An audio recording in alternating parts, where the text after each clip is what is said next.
I'm the world's leading real estate trainer today, and I teach people how to buy and sell houses without using their money or credit all over North America. And because I personally teach my events, I hear the same things over and over everywhere I go, no matter what city I'm in. People are hating more and more of what they do. I'm not in control of my life, and I have to work 70 hours a week whether I like it or not. To take your life back and build your own business is really what we are here to do. When it comes to Ron LeGrand, there's nobody else that has had more of an impact on our real estate investing business. Ron himself has invested in more than 3,000 single-family homes himself. So he knows what he's doing. He's been through all the failures and the mistakes to teach us and other students. Our folks come in, they start wherever they like. I like to teach people how to be a transaction engineer. There's all kinds of ways to make money in real estate. And if you only see one way, then you're walking through the business with blinders on and usually walking over the dollars to get to the dimes. Real estate is a vehicle to generate cash, not to bury cash. It's amazing, just 2 years ago when I was working a day job at a restaurant and quitting that to go do the real estate full time, I've made more money in one transaction than I ever made in 1 year working at a restaurant. My goal is to get people out of a job and into freedom by taking control of their own financial destiny. It's all about freeing up your time so you can enjoy life. Because of Ron LeGrand, we were able to triple our income and go from 6 figures a year to 7 figures a year within that first year of meeting Ron. The common objection, I don't have time, I don't have money, it's not for me. Ron's had 18-year-old kids go through this program, make $30,000. It works for anybody. We have a community, and that's what it is. It's a community. It's a great big family. So we're not going to run you in a seminar and love you and leave you in the morning. We're going to be there when you get out of the seminar, and we expect this relationship to keep going for a lot of years into the future. Once you enter Planet Ron, as I call it, you're in it for life.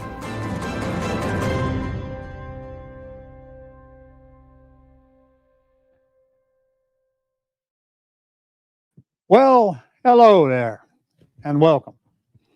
I'm Ron LeGrand, and today we're going to talk about where the money is made in real estate. So, John, would you start with questions? How can they ask questions and tell them exactly what to do, please? Okay, Ron. So you guys are all here watching us on streaming video. So just in that comment section on the side of your screen, just type in your question in there. We'd ask if you put a Q in front. So just put a Q and then your question, and then I'll mark that for a question for Ron. And when he gets a minute, we'll take a few minutes to answer questions. And everybody stand by. A little bit later, I'm going to give you an opportunity to use your webcam, and you can come on and talk to Ron in person over your webcam. So we'll do that towards the end of the event. All right. So if you got a question, make sure you put a Q in front of it so he can quickly separate it from the comments. And I'll answer most of them after I'm through with a presentation. And now, first thing you want to write down is where to send a question after we're through today, period. And that is ask@ronlegrand.com, ask@ronlegrand.com. I'll answer your questions anytime you want to send them there. So make a note. And with that said, I hope you got a way to take screenshots today, because I know you're going to want to on some of the things that I'm going to show you. If nothing else, you can always put your phone on photo and shoot the screen. That's kind of like what I do when I go to a seminar. I just shoot the slides. I don't have to sit there and keep on writing and study it when I go home. You might want to do the same, because there's some things on here you do not want to forget, because you're going to wish you had taken a picture of them later if you're thinking about this. And I'm going to give you plenty to think about. So I'm going to talk about where the money is made today. But I got to tell you that I got people on here from all over the place. So some of them are already students of mine. Some of them are probably well deep into our training system. Some of them are brand new. Some of you have never even seen me before, except maybe on a video on YouTube. So today I'm going to be talking to beginners. So no problem if you want to hang around and you're not a beginner, because I promise you're going to see some stuff that you forgot, probably seen before. But I just wanted to give you that information so you can make a good decision. So if you are a beginner, then you're in the right place, because people totally misunderstand the business of buying and selling houses. They have all these myths flying around and all these things that people tell them that obviously if you're not up on it, then you tend to believe them. And the truth is, most of it is just plain pure crap. All right. The internet is full of folks that are trying to teach you something they've done very little of. And in fact, some of the things you see on the internet are downright illegal. Okay? Them in my 45th year now.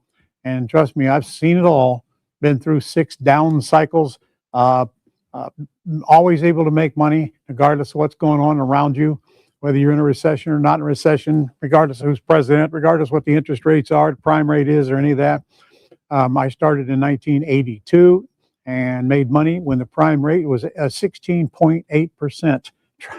Can you just imagine the prime rate being 16.8%, and yet still people were buying houses? Okay, not like they were when the prime rate came down, but they were still buying houses. So there's one thing I've learned over the years: people are always going to want to sell houses, and other people are always going to want to buy houses. And nothing going on around us, whether in a war or not in a war, is going to stop that American dream of home ownership. So it's a business that's not going to fail us unless we fail it. It's not a fad. It's not a stock that goes up and down or goes bankrupt. It's a necessity of life. It's called their home. And that's what we're talking about today, is homes. We're not dealing with realtors today. We don't use realtors in our business at all, except one exception. When I renovate a house and put it on the market, I list it with a realtor. Realtors have nothing to do with me buying houses, and they have nothing to do with me selling houses on terms. And I'm going to tell you what that means here in just a minute. My goal is to make you think like a transaction engineer. In other words, when you're going to do business, not looking for one type of business. Most people come into this thing, they're looking for junkers, and I'm fine with that. I'll show you 5 of them that we did, and totally in and out within 2 months in a minute. But that's not all there is to it. There's another whole side of this business called the terms business, which I'm going to display for you and show you why it excites me a whole lot more than looking for junkers. I quit counting at 3,000 houses a lot of years ago. I don't even know how many I've done over these years. Don't even really care anymore. But what I'm showing you today works everywhere around the country. Don't make any difference if you're in a high price area, low priced area, or where you're at. Remember, people always need housing. And frankly, we don't have enough of it in this country right now.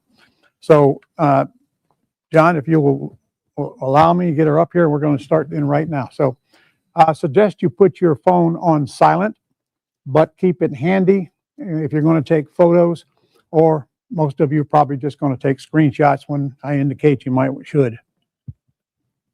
All right, how we make money. So what does a deal look like? That's a lot of people struggle with that one. Is it a deal or not a deal? How do I get paid? How long will it take to get paid? And what will I need to work with? And by the way, while I'm teaching you how to buy properties as an investment, you're also going to learn how to buy your next residence without using your money and without using your credit. Okay? I'll say that again. If you're looking for a beautiful home in a beautiful neighborhood and you don't want to go to the bank, or you can't qualify, or you don't want to put up a big down payment, listen closely, because I'm going to show you how to buy your very next residence whether you get involved in buying and selling real estate or not.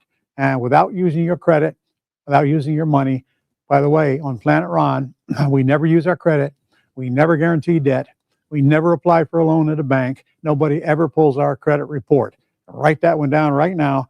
It's a different world than what you've been taught all over the internet. There are actually only three main deal types in the house business.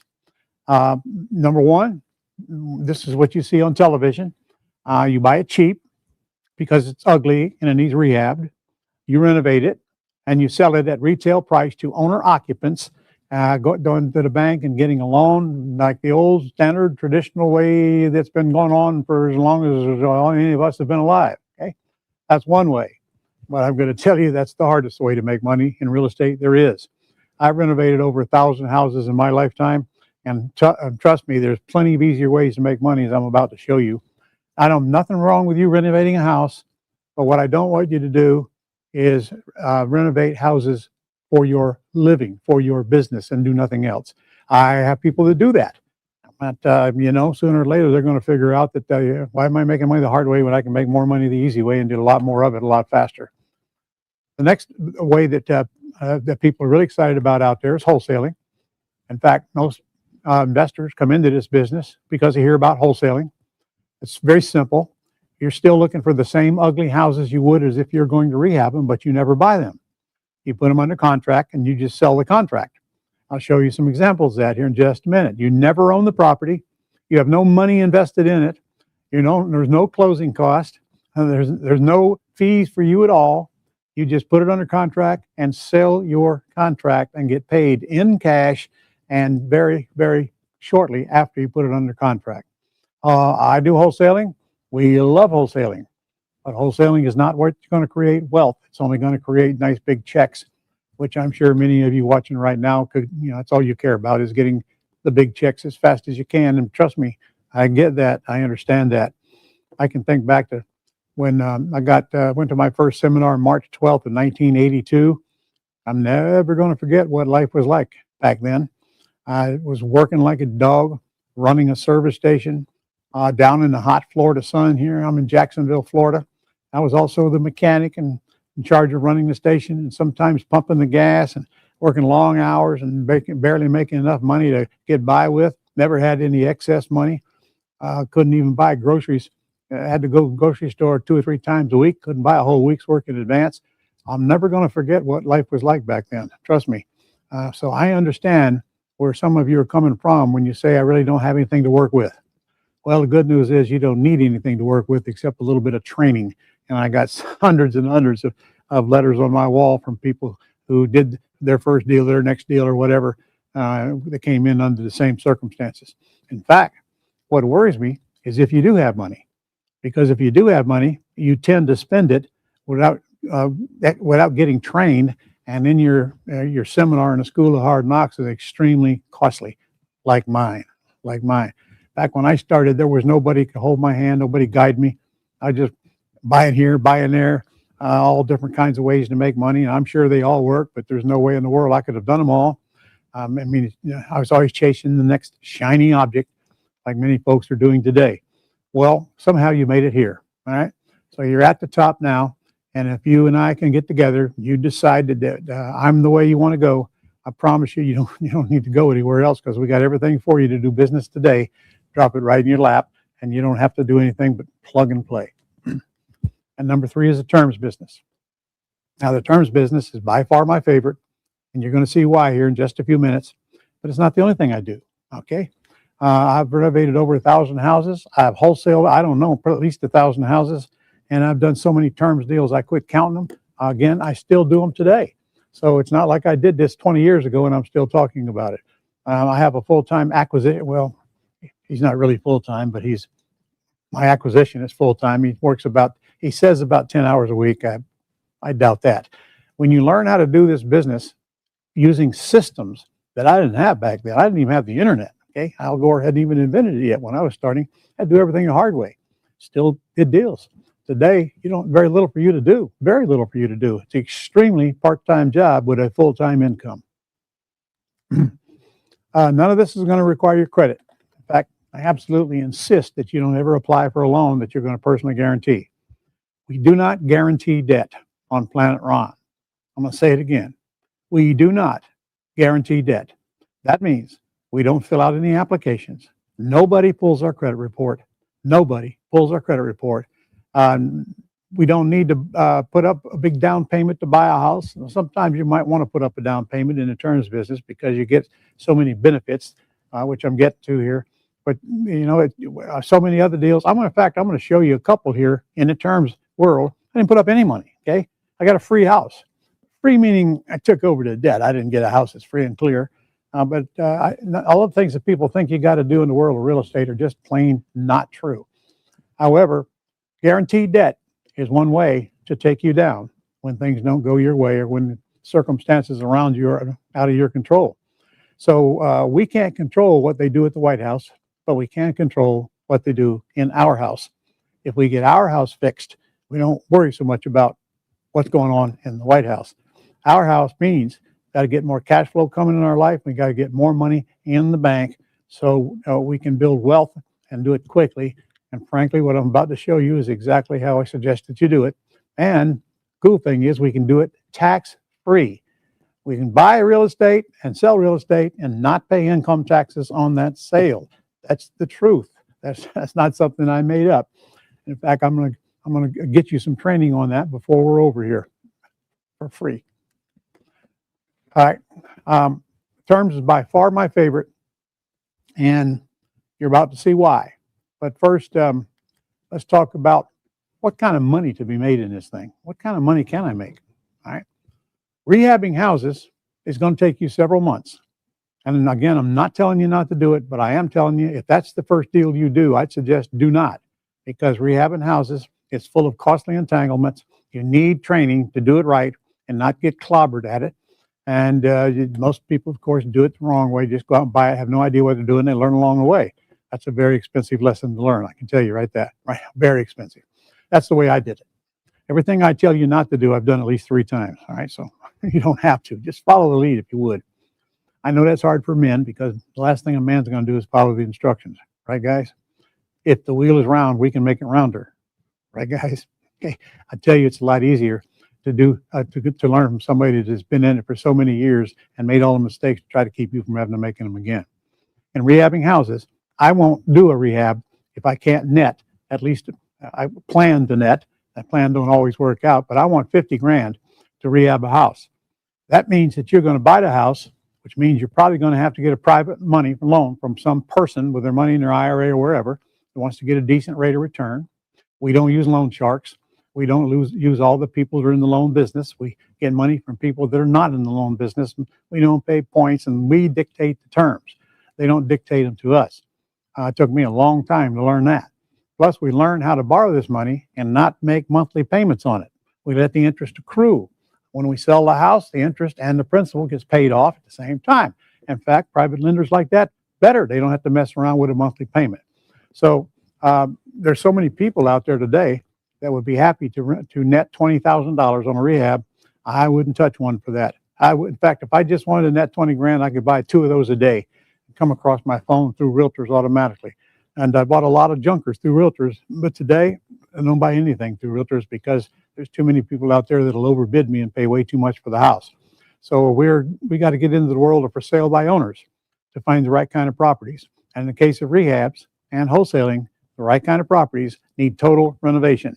Not spoof, not just clean the carpet and a little paint. They need total renovation, which is going to run on an average house today, 1,100 square foot. It's going to run anywhere from $40,000 to $70,000 to totally renovate the house.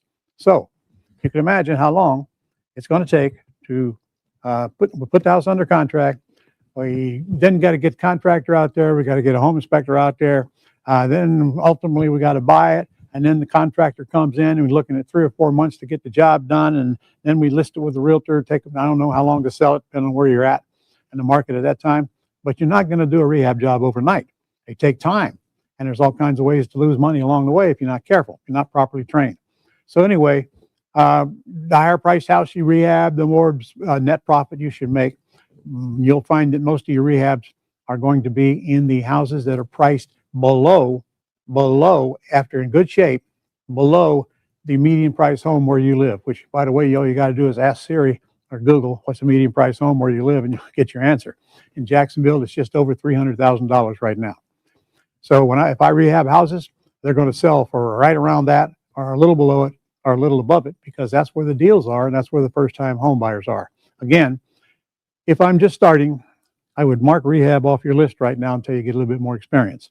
And that way, there's very little chance you're going to lose any money. In fact, if you listen to me, you're not going to lose any money, period. Wholesaling. That is so simple, and that's why so many people are attracted to it. We don't do anything but get it under contract and flip the contract and get a check. We don't ever buy the house. We don't ever touch the house. We don't pay any closing costs because we never buy it. We just flip the contract. They buy it from our seller. Now, the terms business is more complicated for sure, but it's also where the real money is in real estate.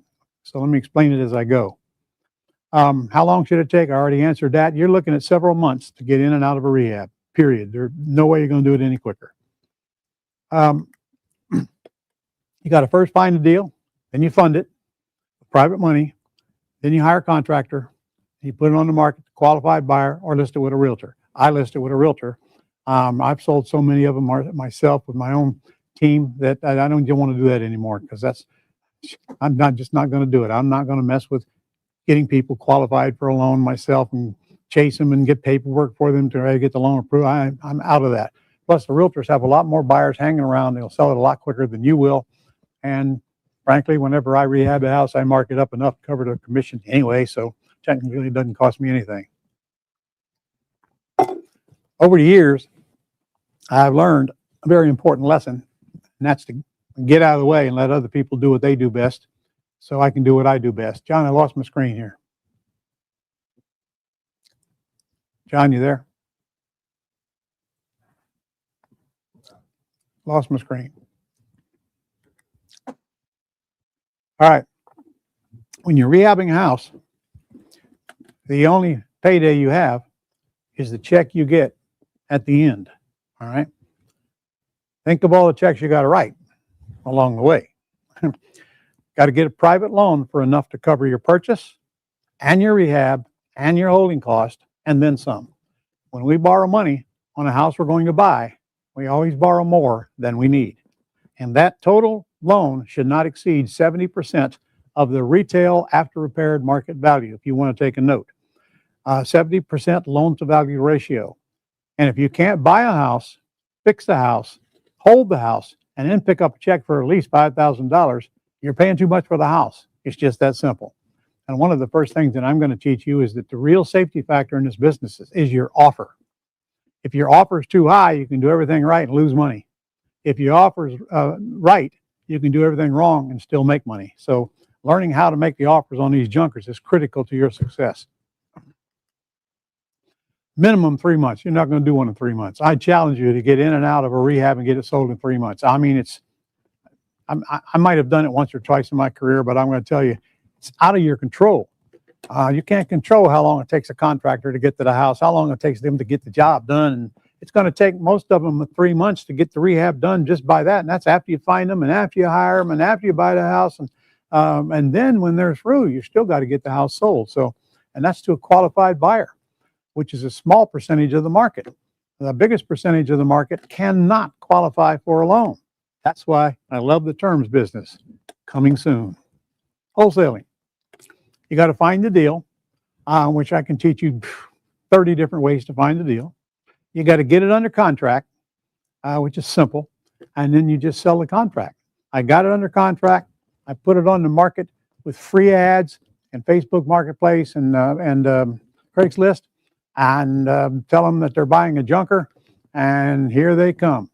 Now, in the case of this one, I'm selling a junker wholesale.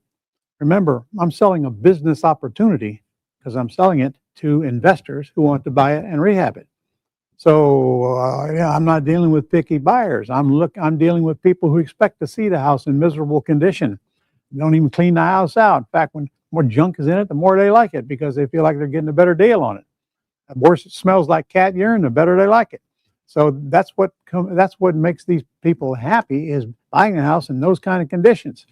And I don't blame them, because that's what I'm looking for when I'm looking for a junker. Because the more work it needs, the more profit I'm going to make, because the farther below its after retail value I'm going to buy it. So make a note on that one. The uglier, the better. I love cat urine. Cat urine turns me on, okay? When I open that front door, I want the smell to take my breath away, because I know how to get that out of a house. And yet, of course, no owner-occupant's going to even dream about buying that house. And sometimes investors, who are especially brand new in the business, they can't see through the ugliness to get to what it looks like when it's done. All right, do a handful of them, and you will actually understand why ugly is good in this side of the business. I'm going to show you some examples right now. So if you're going to take pictures, this would be the time right now. All right. Now look at that house. I hope that's nobody's dream house that's watching right now. That's a little 1,200 square foot box in a neighborhood full of 1,200 square foot boxes. The lower end area. Look at the ARV. After repaired value is only 175 on that house. Now that's even low here for Jacksonville, Florida. Very low. So this probably isn't in a neighborhood you want to live in. So just saying. And I hope your dreams are bigger than that house. Now, this is a FSBO. It's actually an estate sale. Kid owned it. Kid had it for a long time. I just left it sit there and agreed to take $48,000 cash. 48 cash. Started a little higher, and we ended up at 48. We estimated the repairs to be about $50,000.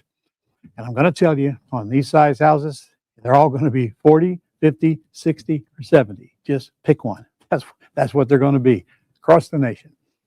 Now, I didn't want to buy that house. I didn't take title to it. I didn't pay any closing costs. I didn't pay anything. I did put up a $10 deposit to the owner, a FSBO, no realtors involved, $10 deposit, and sold it within 9 days. How many days? 9 days. 9 days after it hit the market, we were closing it, and we got a check for $37,000. Now, I want you to take a look at that real hard. So when you start asking yourself, well, I don't have the money. Okay, you got 10 bucks, I hope. If you don't have 10 bucks, I'm sure somebody will loan it to you. 9 days. 9 days, because I'm selling it to a rabid bunch of rehabbers that want to buy a house just like that to rehab it and sell it for the $175,000. I'm telling you, they're coming to you by the droves when you're selling one of these kind of houses. It's the fastest sale you'll ever make as a junker to an investor. Remember, I never bought the house. In fact, I got a contract. John, can you put me up there? Any chance? Can you see me? All right. This is what a contract looks like. All 2 pages of it, front and back.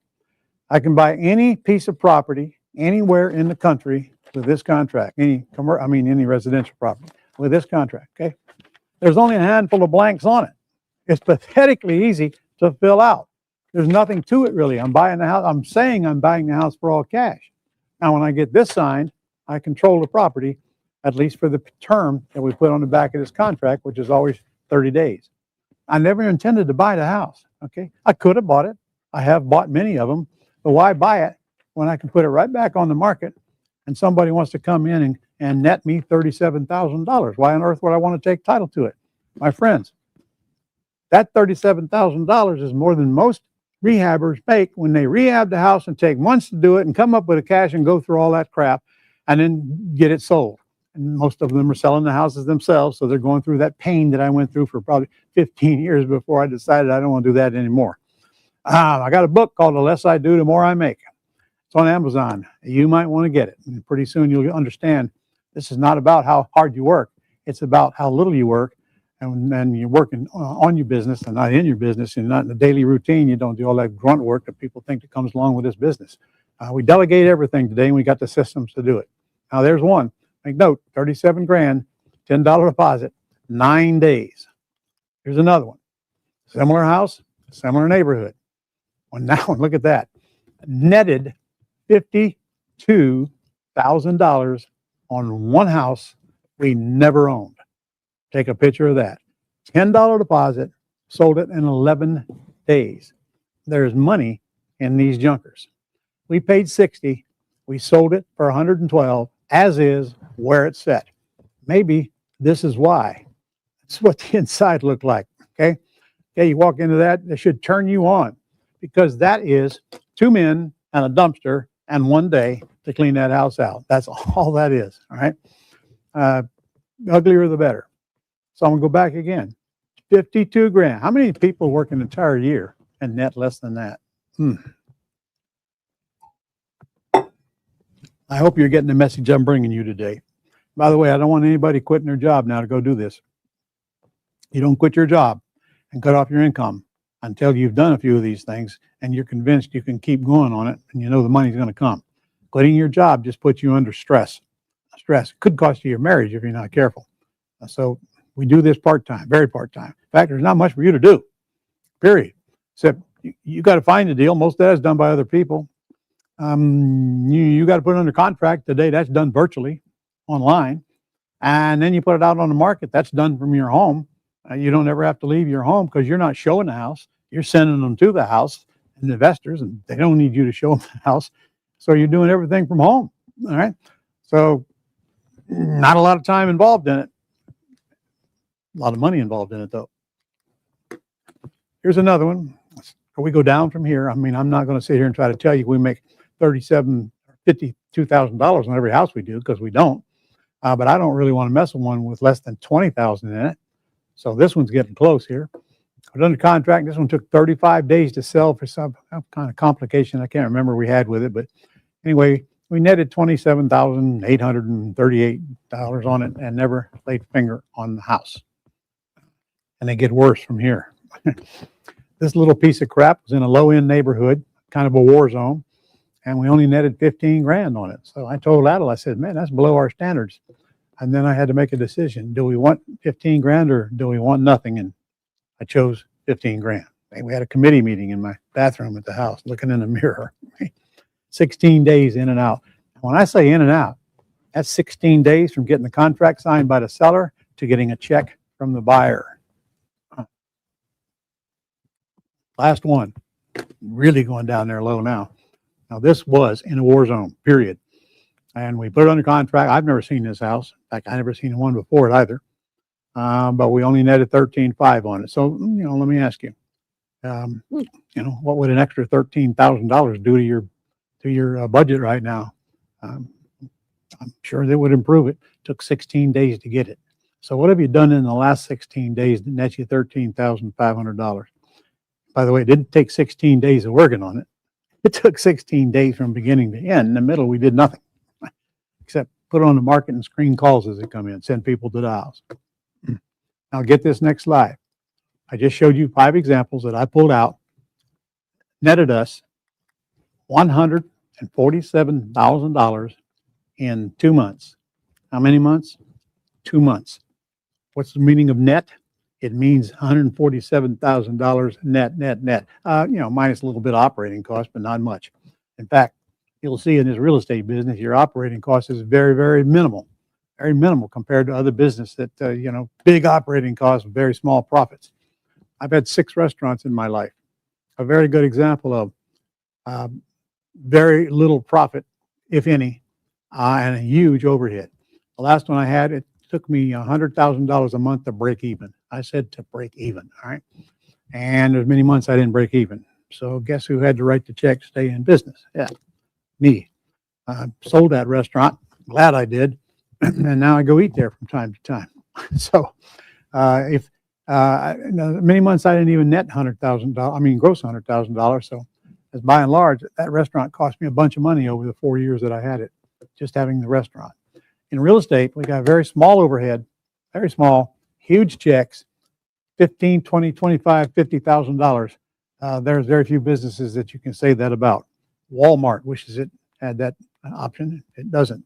Little money, just like a check. Little money, lots of customers, or you don't make it. We only need a deal now and then to make more money than most anybody's making on their job. Now, let's say we took that $147,000 and invested it for 10 years at a 15% return, tax-free, which means we're probably doing it in our Roth IRA. And if we took that $47,000 and did just that, in a 10-year period, it grows into $595,000.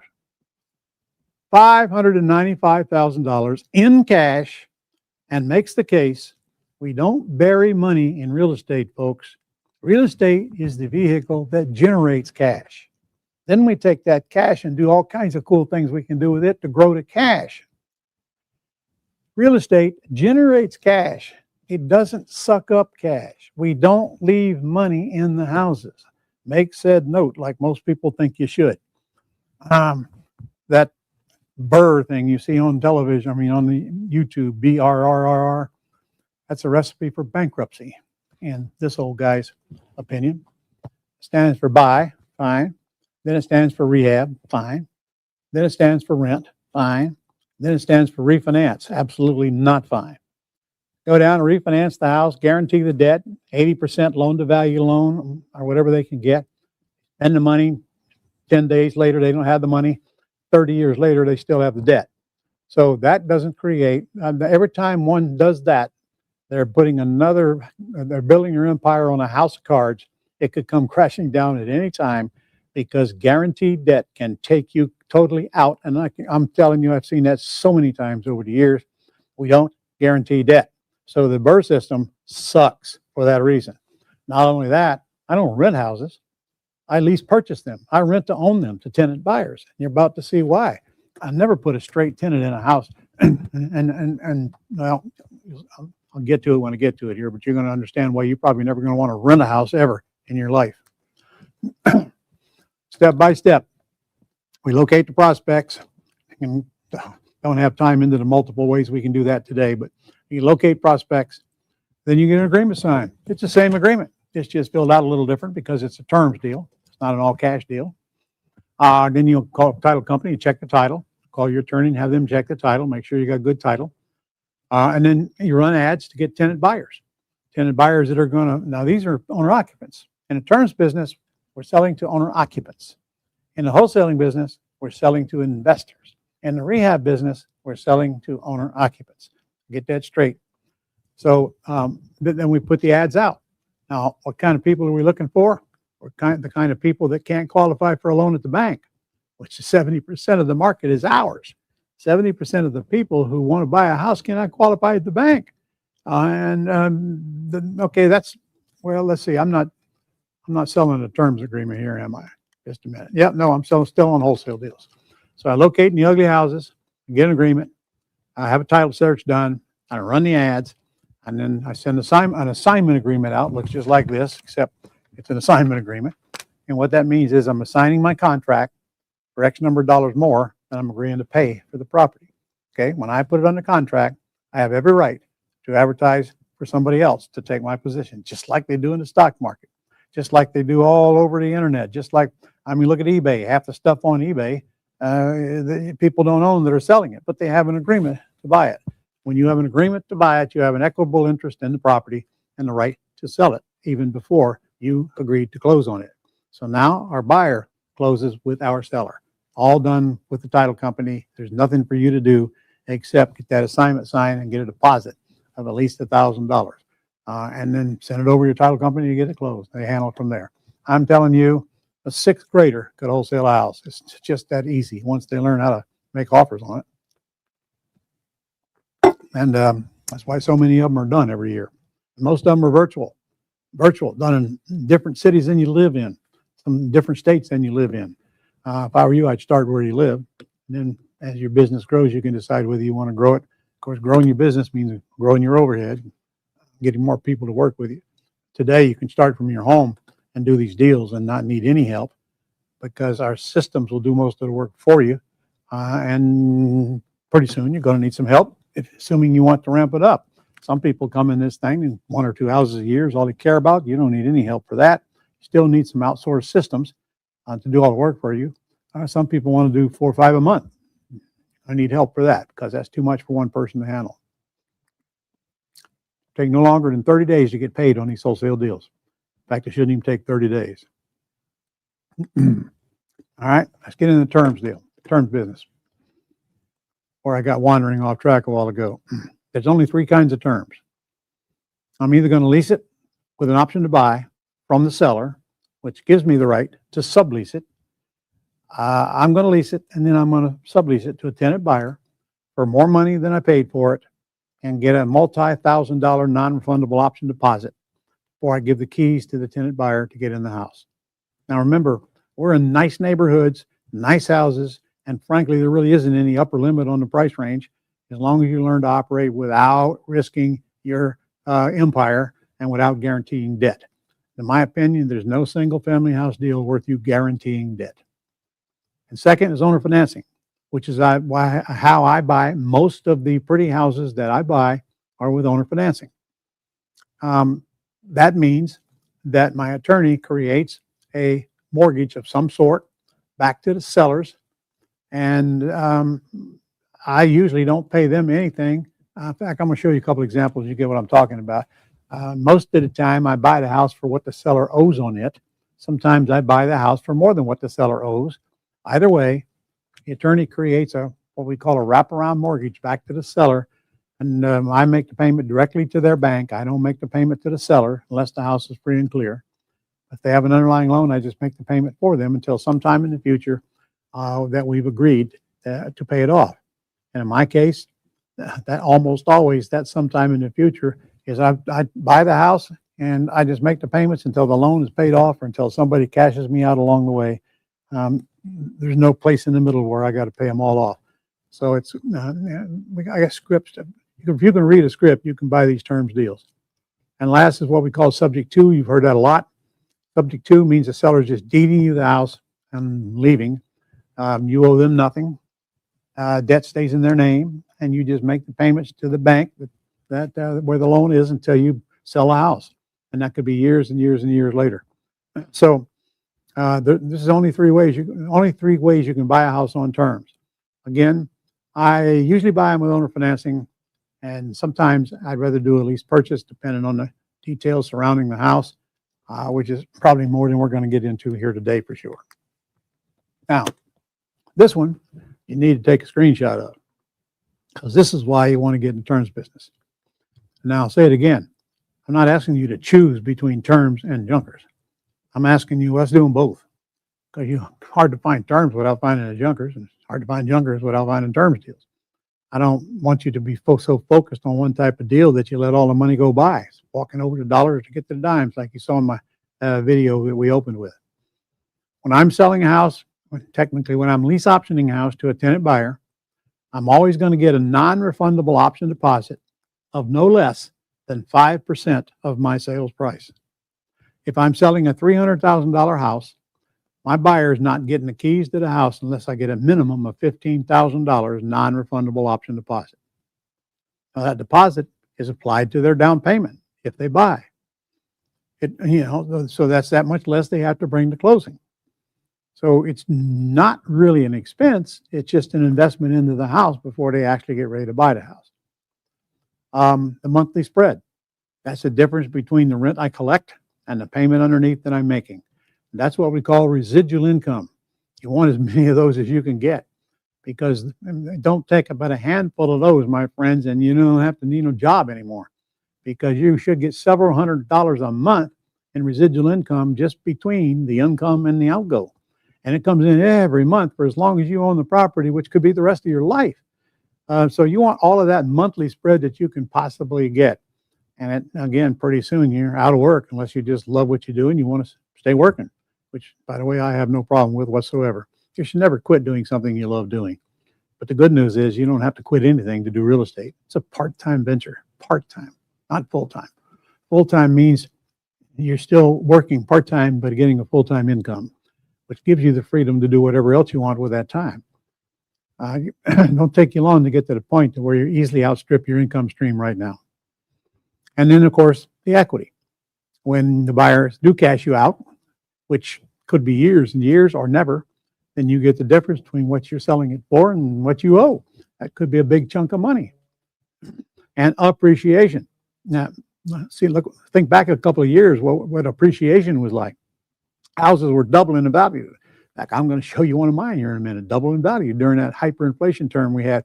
People were getting very wealthy just because they own real estate and sitting there watching it going up and up and up and up. Now, right down today, as I'm taping this, most of the area, they're coming back down some, but they're not coming back down anywhere near how fast they went up a couple of years ago when we had that hyperinflation. Depreciation.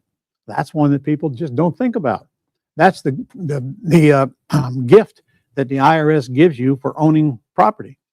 When you buy a house, every year you get to write off part of that depreciation and reduce the amount of taxes that you have to send to the IRS. In fact, my example coming up, you'll see just exactly what that means to me, on a house that I paid $351,000 for by taking over the existing debt. Debt pay down. Every month that you make a payment on that underlying loan is a month that loan is less, and you get the benefit of that pay down all the way down to the point to where somebody cashes you out perhaps, and that's another big income stream you don't do anything to get except collect the rent and make the payment. And I don't really do that. I have a young lady that does that for me. And then there's the forfeited deposits at the bottom. So I'm going to tell you from experience, and a lot of it, that most of the people you lease option the house to will not buy the house. So does that mean I'm taking advantage of people? Absolutely not. I give them every chance in the world to buy it. Minimum of 2 years to go clean up whatever mess they've got, clean up their credit, their debt ratio, or whatever's keeping them from qualifying. And frankly, I don't ever move anybody out, even if their option expires. I leave them there as long as they want to stay in there. So, but things happen and people decide they want to move. Don't have anything to do with what I did for them. I gave them all the opportunity, knowing full well that when they move, they're going to forfeit that deposit they gave me up front. Now, nobody's going to give me a great big front end deposit if they don't intend to buy. But do we get everything that we intend to get in life? No, we don't. Things change. People move out, they lose their job, or they get divorced, or health problems, or they got to get transferred, or all these reasons, or they just get tired of the house, or they bit off more than they can chew, and it took them a while to figure that out. All these reasons, okay? I'm not having anything to do with any of them. In fact, when they call me and tell them they're moving, I don't even ask them why anymore, because it don't matter. They're moving. I know I did everything I said I was going to do, gave them plenty of opportunity to get everything cleaned up and go get a loan if they wanted to buy the house. But reality is, people are people. And I quit asking why about 40 years or so ago, because why doesn't matter to me anymore. I gave them the opportunity. They chose not to take it. So I got to go out and lease option the house out again and collect another $20,000, $30,000. It's the pits, man. It's the pits. So when tenant buyers move out, I'm okay with it. And by the way, my tenant buyers are responsible for all the work. Anything that needs to be done on the house after the first 30 days is on them. It's a condition of their option. And by the way, this is not a security deposit we're getting. It's a non-refundable option deposit. We're leasing it to them with the right to buy. And for some reason, they can't qualify for a loan. So any house we buy with terms, we can sell with terms. Any house we are agreed to pay for cash, I sell for cash. Terms to terms, cash to cash. Whether I buy it for cash or whether I just agree to buy it for cash, I'm still selling it for cash. All right. So I want to do them both. In fact, I want to do more terms than cash. You've got to remember, when you wholesale one of those houses or rehab it and retail it, and you get a big check, you get a big old chunk of it to the IRS, because that's a short-term capital gain if it's not done in one of the tax-free entities that I can teach you if you give me a chance. There's only so many, you can't, your Roth IRA can do these things and not pay taxes on them, but there's rules you got to know before you go plunging into that. 70% of the people looking to buy a house can't qualify at the bank. Okay, that's not 70% of the people. That's 70% of the people looking to buy a house can't qualify at the bank. They can qualify with me. They can qualify with you, because I'm not looking for somebody with good credit. I'm not looking for somebody that's squeaky clean. That's not who I'm attracting. I'm attracting the whole market that can't go get qualified at a bank. Let the realtors and the builders have all of those. I'll take all the rest, as long as they got a substantial down payment and I feel they can handle the monthly payment, which incidentally, I never name either one of those. I don't publish a down payment. I don't publish a monthly payment. I've learned to ask questions and answer questions with questions, and shut up and let them talk.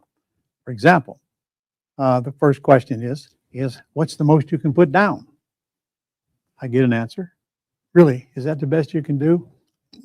And they make me an offer. What's the most you can pay per month? Is that the best you can do? They make me an offer. In other words, we work up their payment and we work up their down payment. All we do is publish the price. So we've learned to never publish. You publish a big old down payment, you not get any call. All right. So you get the calls, you work them up, you find out what they're working with, and all you do is read the script and fill in the blanks. That's all you do today. Make a decision. The more money they got, the easier decision it is to make. Remember, they don't ever get that deposit back.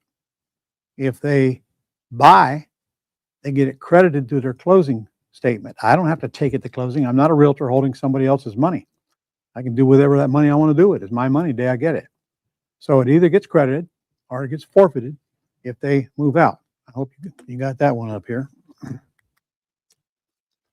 As long as they have enough down, a minimum of 5%, and usually get more, then, and if can afford to rent, I don't ever want to set anybody up for failure. If it's pretty clear to me that they can't afford to rent, then I'm not going to accept them. Or maybe I could put them in a overpriced house. They do all the repairs after the first 30 days. Now, what kind of houses that I'm looking at, folks? Okay, I'm not doing junkers here. These are beautiful houses in beautiful neighborhoods. All right, they need little or no repairs. So repairs aren't the issue. And I warrant everything for the first 30 days. I mean, everything in systems. I'm not going to change the drapes in the living room because they don't like them or whatever, but all the systems I will warrant. On the other hand, I know they're working okay before they move in. Not a big risk on my part. But even if I did have to fix something, I'm fixing it out of their big old non-refundable deposit that they gave me. Or I can fix it first, or put them in there and, deposit, reimburse the money that I spent. Now, here we go with examples. Now, watch very closely. This is a house that I did in the past. Now, that's a little old bread and butter house right there. That's about the bottom. I kind of prefer much nicer houses in the terms business, but, this one came along and I took it. Look at there. It's only worth $225,000. It was in excellent shape. The fella owed $182,000 on it. He had to move. He had no choice. I forgot what his situation was. I think he was moving out of town for another job, or I don't remember, honestly. The payment was $1,282, and that's principal, interest, taxes, and insurance. The house needed no repairs. So he said, I'll sell for what I owe, which is music to my ears. He knew he couldn't handle that $1,282 a month payment if he moved. Right? So I was his best choice. And if I'm not mistaken, I think he had it listed with a realtor and they didn't sell it. And then he got a hold of my postcard or whatever and then called us. All right. So this is what I call a easy deal. The seller was asking no money. I gave him what he asked for, no money. I did take over his debt. Now, you did not hear me say I assumed his debt. I simply agreed to start making his payment, which I did. And that's what he wanted. He wanted to get that debt off his back. The relief from that debt is his big old motivation. He didn't care about all that equity. He just knew he couldn't make 2 house payments, one now and one when he moved. So when they call, he said, I'll sell for what I owe, because that's a question on our property information sheet when they call. Okay, that got my attention. And in this case, I actually went out to the house and left with a contract to buy it for $182,000 debt that he owed by taking over his payments. Here's what I did with the house. I moved it up to $229,000 because I always sell them for more than what they were worth. I got a $20,000 option deposit. Now, I got to tell you, we went through a lot of potential buyers to get that 20 grand. All right. So you might as well get used to that. All kinds of people, and, 3 grand, 5 grand or whatever. I made up my mind. Nope. I want 20 grand because it's a nice house and pretty decent neighborhood. And, I wasn't worried about, when I put lease option in a house or I buy a house, I'm always not going to make the first payment till the 3rd month after closing. So I had a couple months in there where I didn't have to worry about it. And I don't know, we probably went through 20 or 30 callers before we found one who had the 20 grand. I can't tell you you're going to get 20 grand on every $250,000 house, but I can tell you if you're patient and you're not worried about the payment coming up and you play the market, you have a pretty good chance of getting it if the house is in good shape and it's in a good neighborhood. All right. My buyer agreed to pay me $1,700 a month rent. I'm paying out $1,182 or $1,282. All right. My buyer agreed to give me $20,000. I'm paying out $0,000. Yeah, I did have to pay some closing costs, which I think was a couple grand on this house, but I got it back pretty quick out of that 20, didn't I? Right. So it took me about 30 some odd days to find that buyer, and gave the buyer a 2-year term. I asked the buyer, how long do you think it's going to take to get cleaned up and get a loan? He said, oh, I think it'll take a year. I said, well, I'm going to give you two. And he said, okay. You see, the truth is, folks, I don't care if he buys or not. I mean, this is going to sound selfish, but I just soon don't buy. I'm not really excited about killing the goose that laid the golden egg. So if he don't buy, I'm fine with that. If he does buy, I'm fine with that. You know, they do what they say they're going to do and go get a loan, then they deserve to buy the house. So I gave him that option. What I want to tell you right now, I don't ever move anybody out of a house because their option is expired. I've never done that. I've had people that live in my houses over 10 years. Their option expired 8 years ago. Okay. No big deal. I don't bug them. I don't call them. I don't ask them, why haven't you buy? Just keep collecting the rent. Now, if they want to buy later, I'm going to take care of that. I've had several was on the house 3 or 4 years and then decide they want to buy all of a sudden, but most of them just move and they don't wind up buying the house. I'm going to give them credit for that deposit no matter when they buy. They don't know that up front. They think it's going to expire in 2 years, but I know I'm not going to move them out just because their option expired. And now the price, of course, when they buy, if they buy it several years later, I am going to adjust that based on what the market is worth then. Okay, so I made 20 grand minus 2 grand for closing costs. It took me 12 days on this one. A lot of people called them though. When you put an ad in the paper that says lease purchase, you're going to get a lot of people calling. Now, you don't believe that. See if you can find your local newspaper, assuming you still get one. And if not, they have a website. Go look up, see how many houses you have on the market on a lease purchase on where you live right now. See, and you'll see you have very little competition in this, if any at all. You know, everybody's trying to sell them and get cashed out of them. I'll take all their rejects. $420 a month positive cash flow. Now, that means that every month I collect their rent and pay the underlying payment. $420 a month goes in my bank account, and I don't have to do anything to collect it for a year. I don't have to do anything except collect. And I sign that to a young lady that does that for me. $420 a month that comes in while you're sleeping, while you're on vacation, while you're sick, even while you're dead. $420 a month is residual income that can last for years and years and years in the future without you buying another house. And then, of course, when they move, go out and put another one in there and repeat. I've had houses with as many as 6 tenant buyers in them over a few years. 6 tenant buyers moved in, gave me a deposit, moved out later. So quit trying to ask why. I don't know why. You don't know why. We don't need to know why. Okay? We give them the opportunity. They accept it. We assume they're going to go do what they're going to do. It's just that reality dictates that they're probably not going to buy. So I win if they buy, and I win if they don't buy. Isn't that the way you want to run a business? You win either way. I win more if they just stay in the house, but remember, they move out. Well, maybe it's my opportunity to raise the price, get another big down payment, and bigger payment as well. Who knows? So I'm not worried about people moving. Somebody calls and says they're moving. I said, well, okay, when are you going to be out? Look at this. Take a picture of this. No money. You know, that's not exactly true. It cost me $2 grand in closing costs because I actually bought the house before I put a tenant buyer in it. No credit, no risk. Well, I put up $2 grand, but I certainly wasn't worrying about risk with all that equity that I got with the deal. No repairs, no banks, no applications, no credit check, no realtors, no short sales, and none of all that crap that people think's coming with buying and selling a house. One house. And remember, the money you get is yours.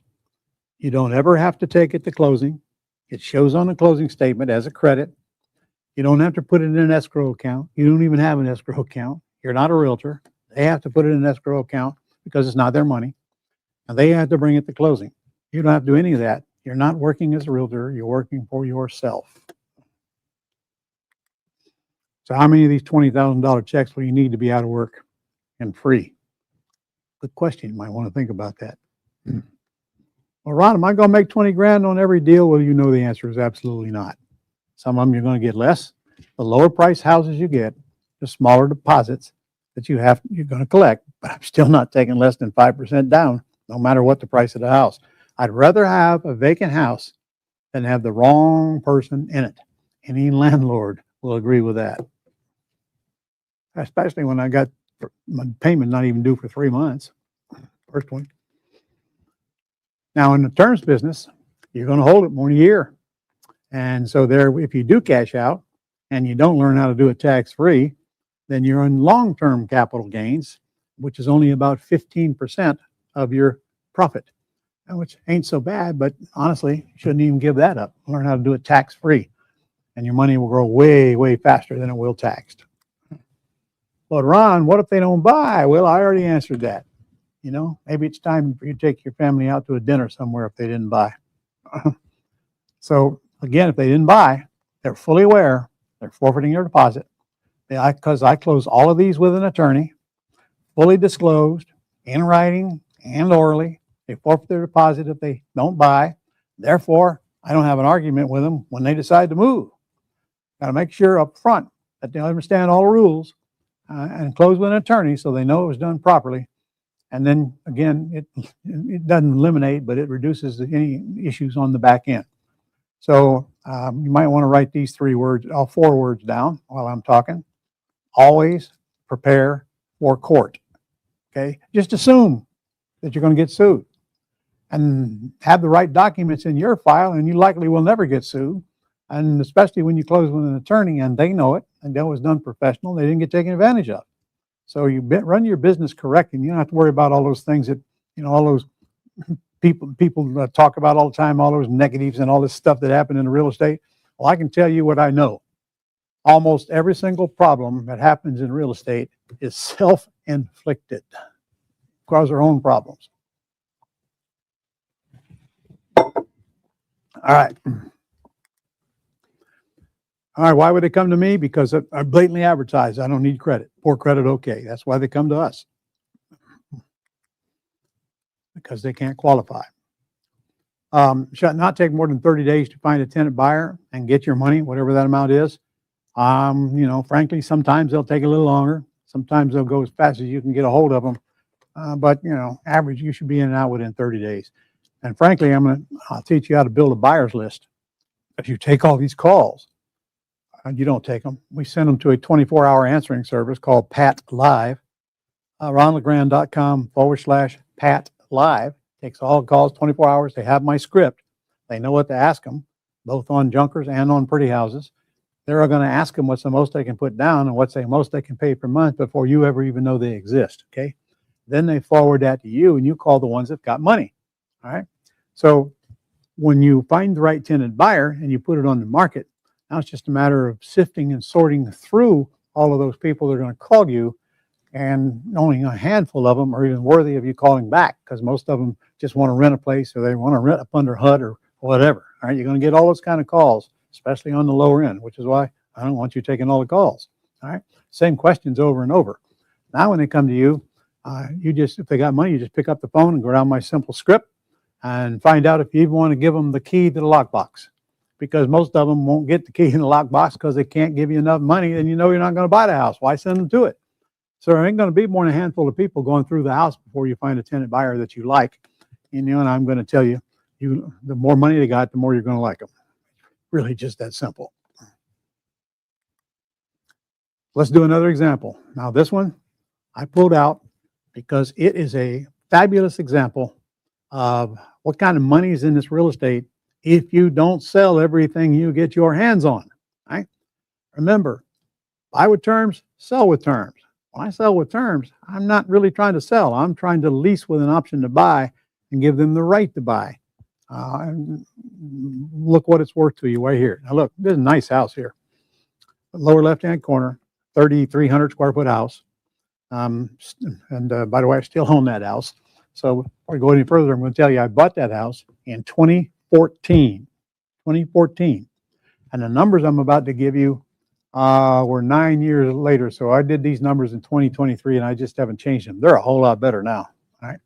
So seller called, said, I'll sell for what I owe. I love that. He's right on my way home. Went to his house, left with a contract. Contract that said I'll close within 30 days. I closed 7 days later. They moved out of the house a week after that. Now, look at the numbers. ARV on the house at that time was $385,000. House is in excellent condition. It was only 3 years old. So they lived in it for 3 years and he had to move out to St. Louis. Right. His loan was $351 and his payment was $19.25 a month. Now he knew he couldn't make that payment and go out there and make another payment. He's fully aware of that. Now he had his house listed for 6 months and it expired before he called me. I don't know why the realtor couldn't sell it because it's a beautiful neighborhood and a gated community, the whole works. But they didn't. I don't care why. I just know they didn't. So I bought the house for what he owed on it. I got a contract, told him I'd take over the debt, make sure he's understand it's in his name, stay in his name till it's paid off. But I did relieve him of the payments. Actually, we agreed that 2 months later, I would make my first payment. Now, here's what I did with this house. Immediately after they were out, they left it very clean, which is what you're going to find with lease option tenant buyers. They don't tear up your houses. In fact, they call you and apologize because they can't buy. They leave the house clean. And, if they don't, so what? They left enough money behind to have you clean up the house. So, I mean, it ain't like you aren't collecting a lot of money out of them for the time that they're in the house, because you are. So this couple that I bought it from even left a big old washer and dryer outfit worth about $2,500 and a big old TV cabinet in the living room. And of course, I just left it in there when I put the tenant buyer in the house. Now, we advertised on lease purchase. Calls started coming in, and we accepted one that made us an offer of $50,000 non-refundable option deposit. Okay, I raised the price a little, as I always do. Now, I'm telling you, I don't know how many calls we got that had anywhere near 50 grand, so I'm telling you, better get used to that. Finally, one came in, said they had $50,000 to work with, and my assistant called me and said, I got a couple with $50,000 down. I told her to tell them that their loan was approved. All right. I still had to check them out a little bit. But when they got $50,000 down, that covers an awful lot of evils. I'll tell you that right now, because that's your only insurance policy, is the amount you get up front. So anyway, they agreed to pay me $2,500 a month rent while I was paying out $1,925. That's $575 a month cash flow. And put them in there for a 2-year term. And guess what? At the end of 2 years, they moved. They called me and apologized for not buying it. She did ask me, I assume I'm not getting that $50,000 back. And I said, well, that's correct. She knew that's what we agreed upon. Didn't want to fight about it. Now, in this case, I just made 50 grand. Now, and that house cost me $4 grand closing costs to buy it. All right. So I only really netted 46. I can spend the 50 any way I want it. And I don't have to bring it to closing. I think I've covered that.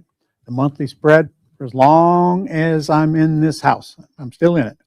Now, I got to tell you, when they moved, my executive assistant talked me into letting them rent in, move in the house and rent it, and been in it ever since. So that means that she still owes me 50 grand. I'm not holding my breath. Taking care of the house, making the payments on it, paying it down. All the time she's in the house, I have not spent a dime on the house. Now, when I get cashed out, I get all the money left over. I'll show you what that means in a minute here. How long does it take to get cashed out? Well, never, I hope. I hope you never get cashed out. And some of them you probably will, but you'll take the money and figure out what to do with it and whine about it and go get another one. That's all. There's plenty of them out there. Oh, I call them the golden geese. Now, here's what I would have lost. So I want you to take photos of these, study them, and maybe that'll make the case to you is why you don't sell houses with terms. You lease option them and you keep them as long-term deals, which is what most of them are going to be. Now, these are income streams that I got from that one house. Now, remember, they're only 9 years. I need to adjust these things, actually. So in 9 years, That house went up from 351 to 707. 351 to 707. In fact, most of the appreciation was in that 2023 year. I mean, we had hyperinflation. I'm sure some of you remember that. That house doubled in value. All right, now I'm not telling you that's always going to happen, because it's not. In fact, that was the highest appreciation that I've ever seen in the real estate industry since I've been in the business in 1982. All right.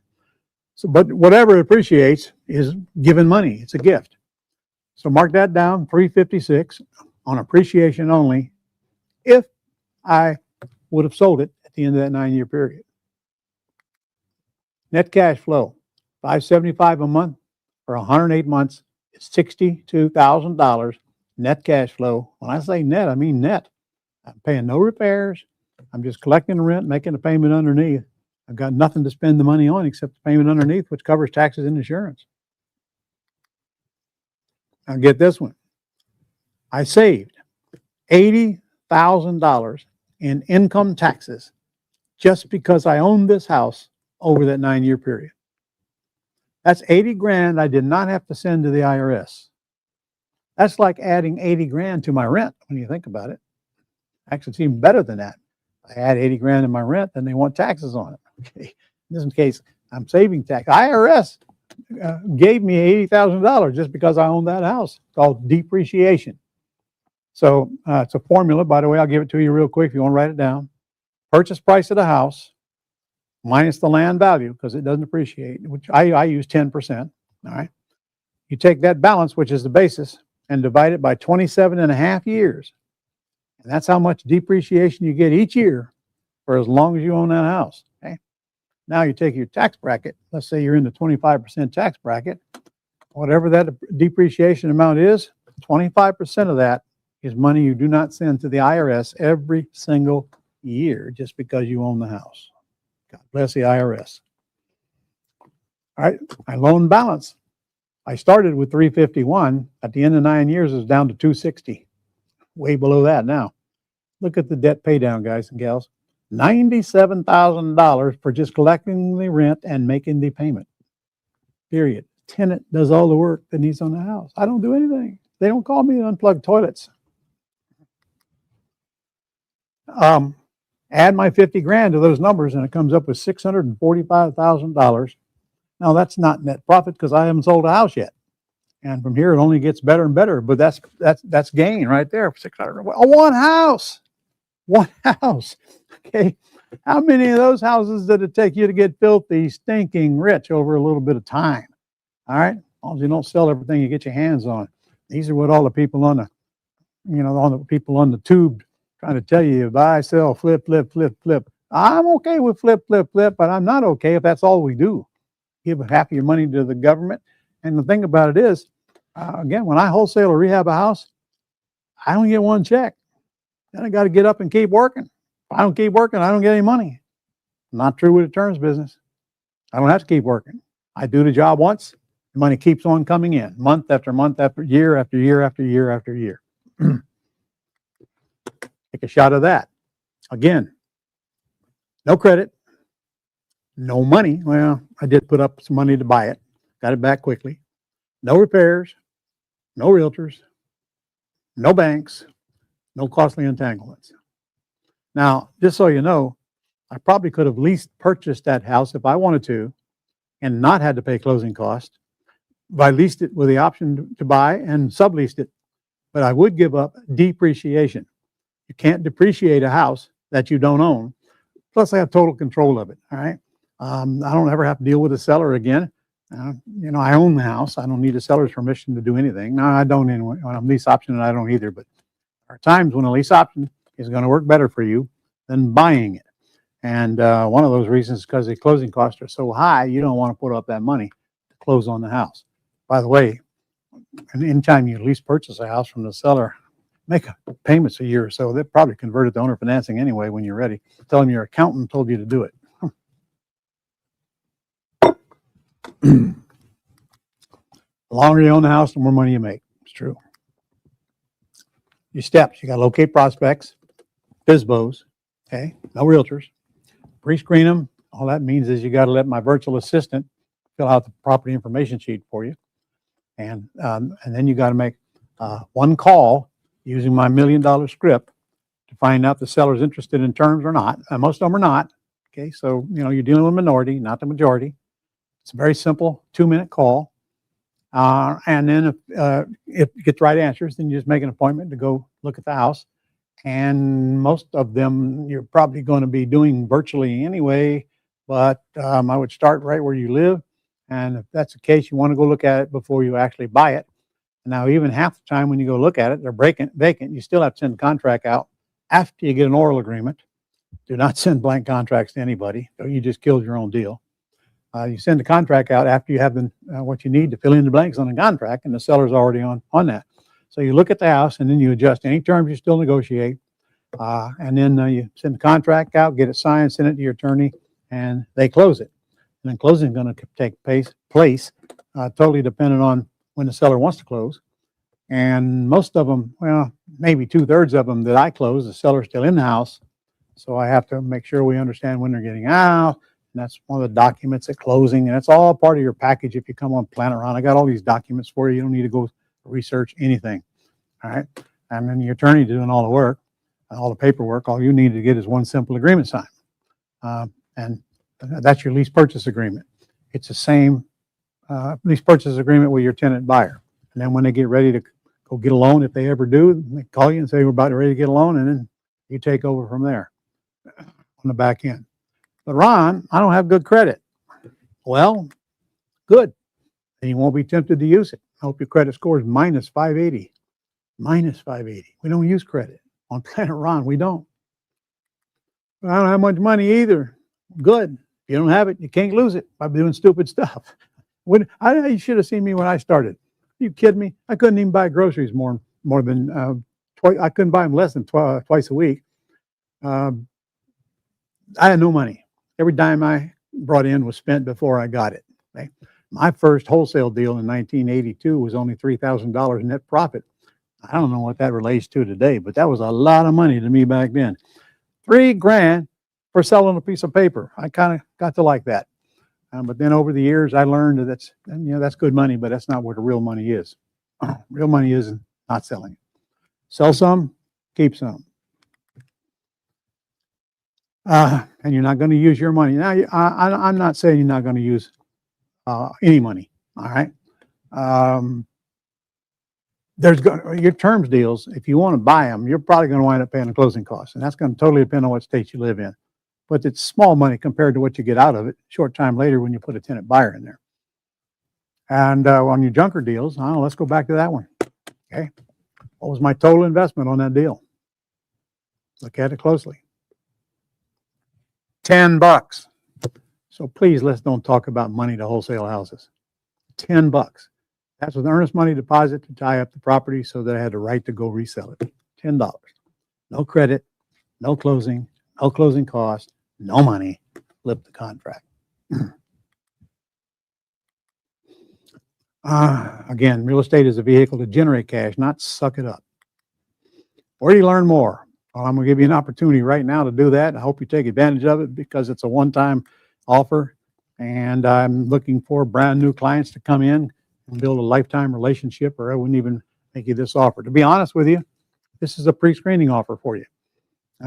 When you get what I'm about to offer you for the minimal price that I'm going to ask you to pay, you will quickly learn whether you want to go further in real estate or not. You'll see. In fact, it's an all-day seminar. And I go through the whole thing for you. Okay, how do we buy them? How do we sell them? How do we find them? And that thing in that day's seminar. So it's a basic training on how we do what we do on a part-time basis. And it's called Fast Track to Wealth. And that's exactly what it is. How to grow rich in your IRA is a bonus. I'm going to give you that when you buy the Fast Track for Wealth for a big old whopping $99. That's not $999. That's $99 for this system sent to you. Again, virtual. Listen to it on whatever apparatus you got, and I'll give you the IRA course for free. Why do I want to give you the IRA course? Because you're going to learn to do this thing tax-free. Not taxed, tax-free. Never pay taxes on the gain on these properties. And friends, I'm going to tell you, when you invest money tax-free and get a minimal 15% annual rate of return on it, which I wouldn't even dream doing anything that I get a 15% return on. That's for little old ladies that aren't going to do anything. That's for passive investments. In real estate, we can make 10 times that, even more than 10 times. In fact, what's the rate of return if I put up 10 bucks and a month later I get back 52,000? I don't even know how to calculate it, but it's good. I know it's good. That's the kind of deal you want to do in your IRA. $52,000 tax-free. Now there's all kinds of things you can do with that. Buy stocks with it. Learn the stock market. You should learn the stock market. If you're not already in it, a lot of millionaires are made in the stock market. What you do sitting on your butt at home. Okay? There's all kinds of things you can do with that cash. In fact, I use a lot of my IRA cash to make cash for houses. All right. But most of the time we just wholesale them. But it's nice to have some cash available there if I want to buy it and take my time selling it, and, or whatever. I'm adamant about you getting trained on how to use your IRA and operate tax-free. Tax-free money will grow 10 times more than tax money, the same amount of time, the same amount of rate of return, 10 times faster. It compounds. It's right under your fingers. Most people don't have a clue. We marry it with real estate. So I'll say it again. Your IRA puts up 10 bucks. Your IRA gets back $52,000 in a few days. Hard to beat that. In fact, try explaining that to your CPA. You think for sure you scam somebody on it, but that's reality. That's real estate. Another thing you're going to learn. If you have kids or grandkids under the age of 18, I'm going to show you how to set up an IRA just for them and their education, and literally put them through school from birth to age 30 without spending a dime out of your pocket, all the way through college and thereafter. By using that entity for your child to do real estate deal or two in, to get the money to pay for their entire expenses. I mean, you got to get this course. I'm going to give you this course because I just want you to have it. All right. It comes along with the Fast Track to Wealth.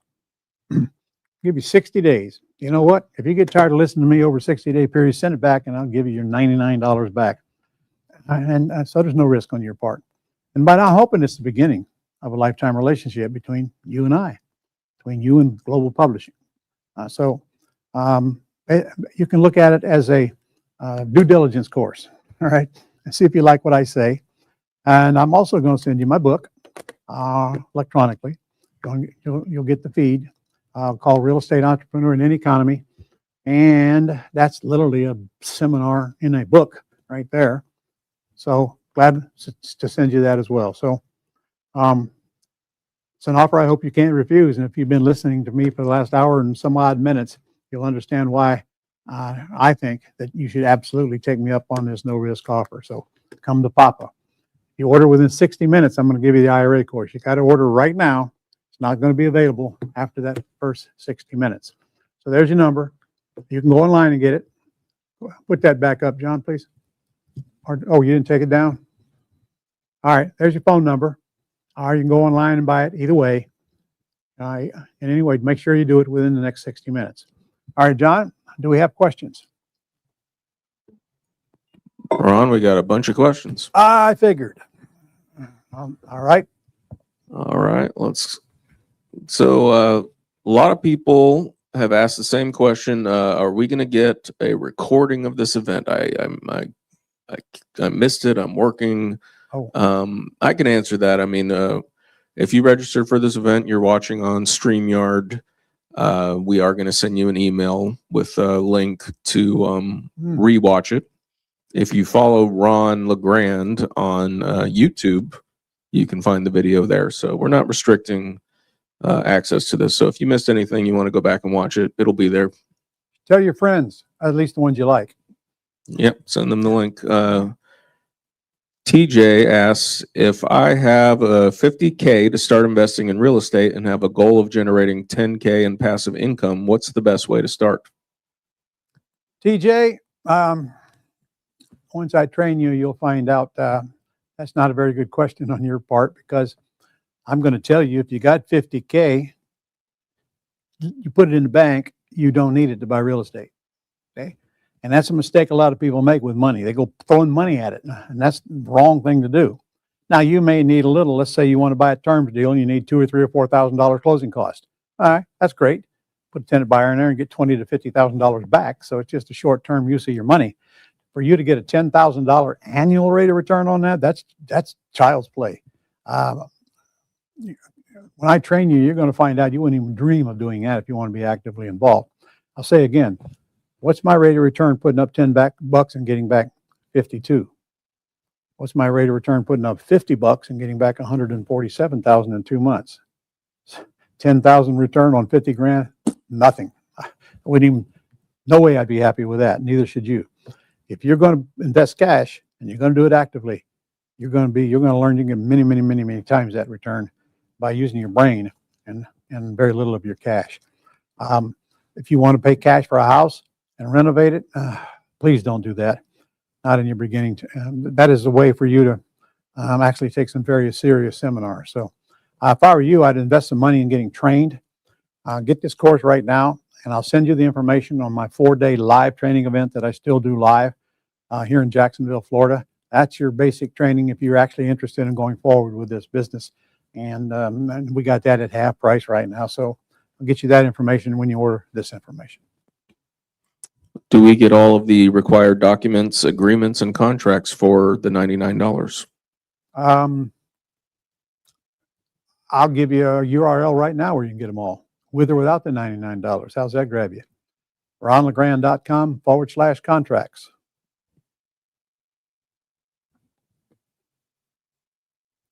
Okay, John?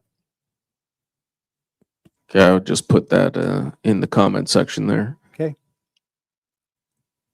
A couple people asked this. What is Mayo? Maximum allowable offer. That's so I teach you how to make offers on junkers using a math formula.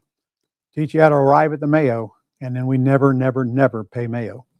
So in other words, when you're going to buy these junkers, you got to be equipped to learn how to figure out what the offers are.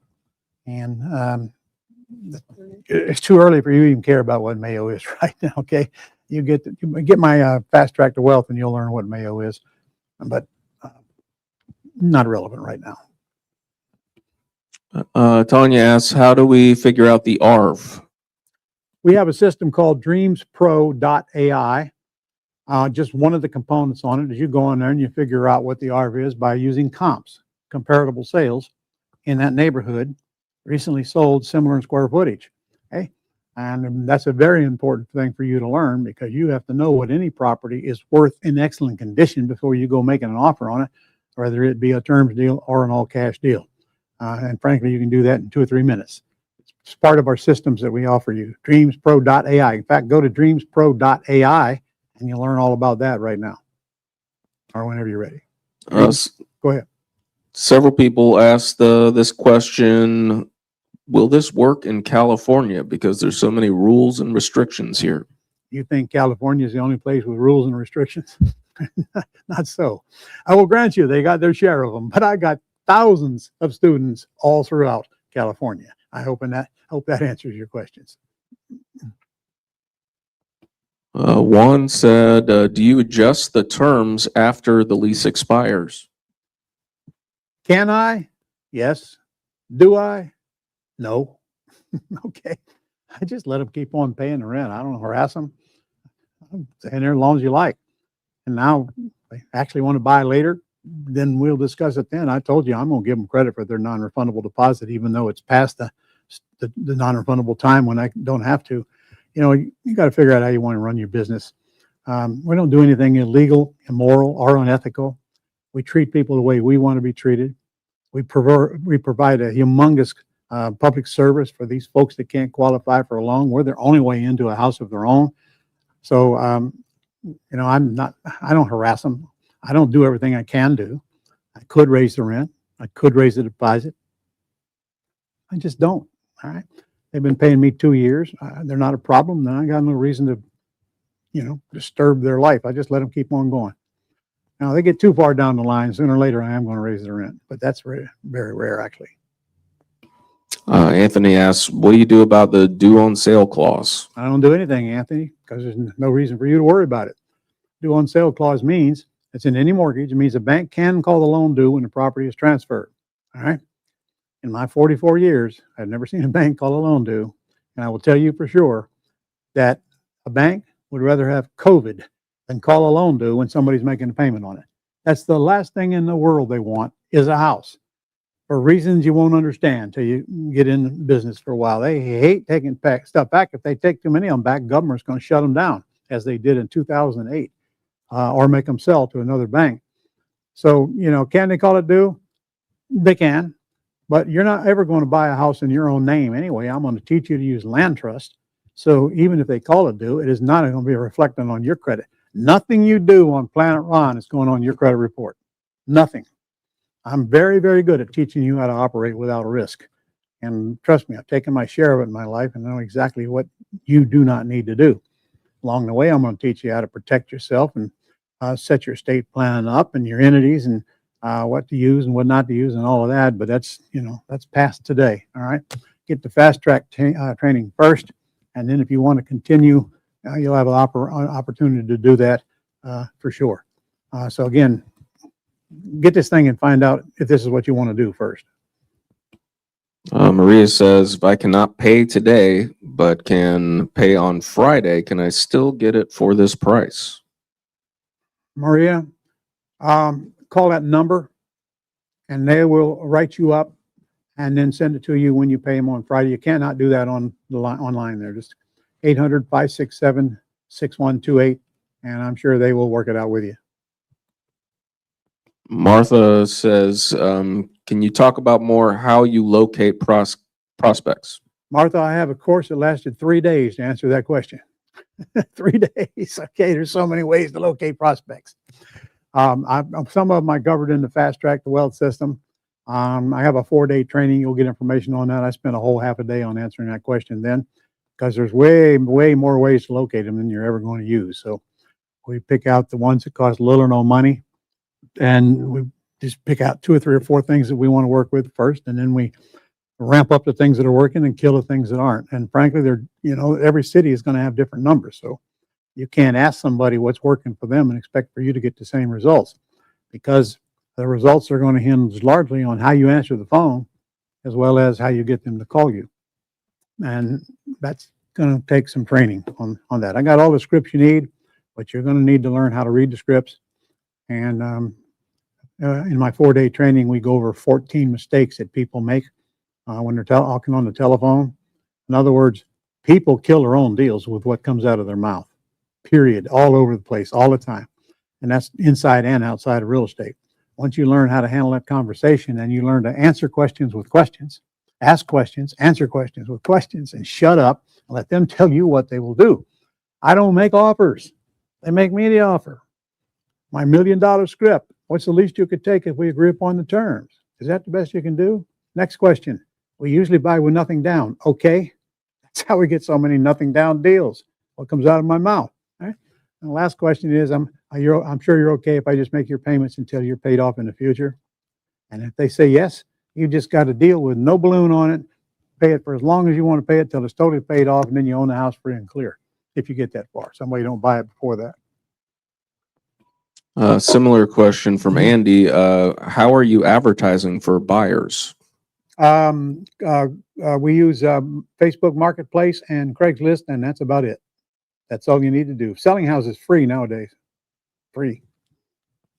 Michael says, how do you, what happens with repairs in between switching from owner and buyers? You pay them, but you'll be surprised how little repairs there will be, because they're responsible for doing them while they're there. And I'm telling you, this is a different breed of human lease option tenant buyers. Remember, they got thousands of dollars invested in this thing. All right. They're not tenants. They're tenant buyers. They care. They act like owners. But if there were some repairs needed, then you're going to pay for it. That's why I would teach you not to spend all the money you get out of your front end deposit. Set some aside because the house might want some of it back later. Just plain old pure simple money management to me.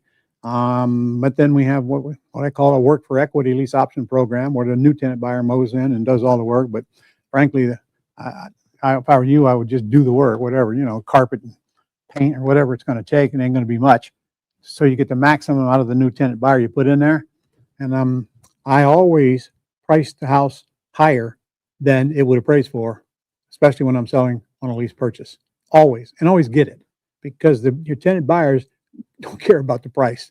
They care about how much down, how fast I get in there, and what's my monthly payment. Remember, they can't go to the bank and qualify. They really don't have anything to negotiate with, okay?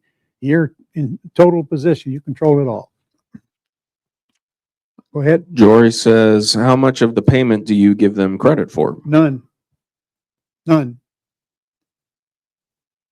And Lanny says, how is it lawful to keep the non-refundable option deposit when the tenant buyer cannot fulfill the contract? Because we have an option agreement that lays that out, and we close it with an attorney with another disclosure, and it's part of the deal. Now, it's not a security deposit. Security deposits you have to give back. You don't have to give back non-refundable option deposits. And you're going to close with an attorney. That might answer your lawful question. Juan asks, what happens if you don't get a tenant buyer within the 3 months after you close on the house? It's somewhere you screwed up. Something you did was wrong. That's why you need help. We have plenty of help for you. I don't know, that could be caused by a lot of things. Maybe the house is in a war zone area and nobody wants to live there, or maybe it's not in good shape like it's supposed to be. I don't know. We'd address the problem and then we go to work fixing the problem. But if you don't get a buyer within the 3 months, you should make the payment. That's the answer to your question.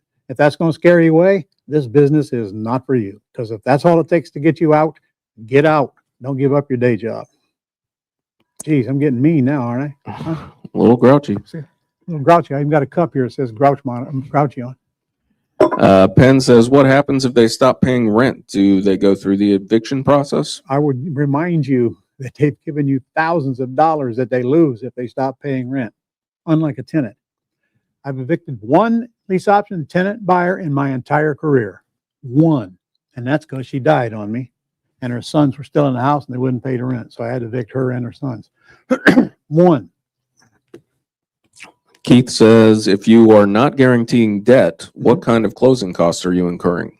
Now, whether I guarantee the debt or not has nothing to do with closing costs. It don't cost 1 penny more or less either way.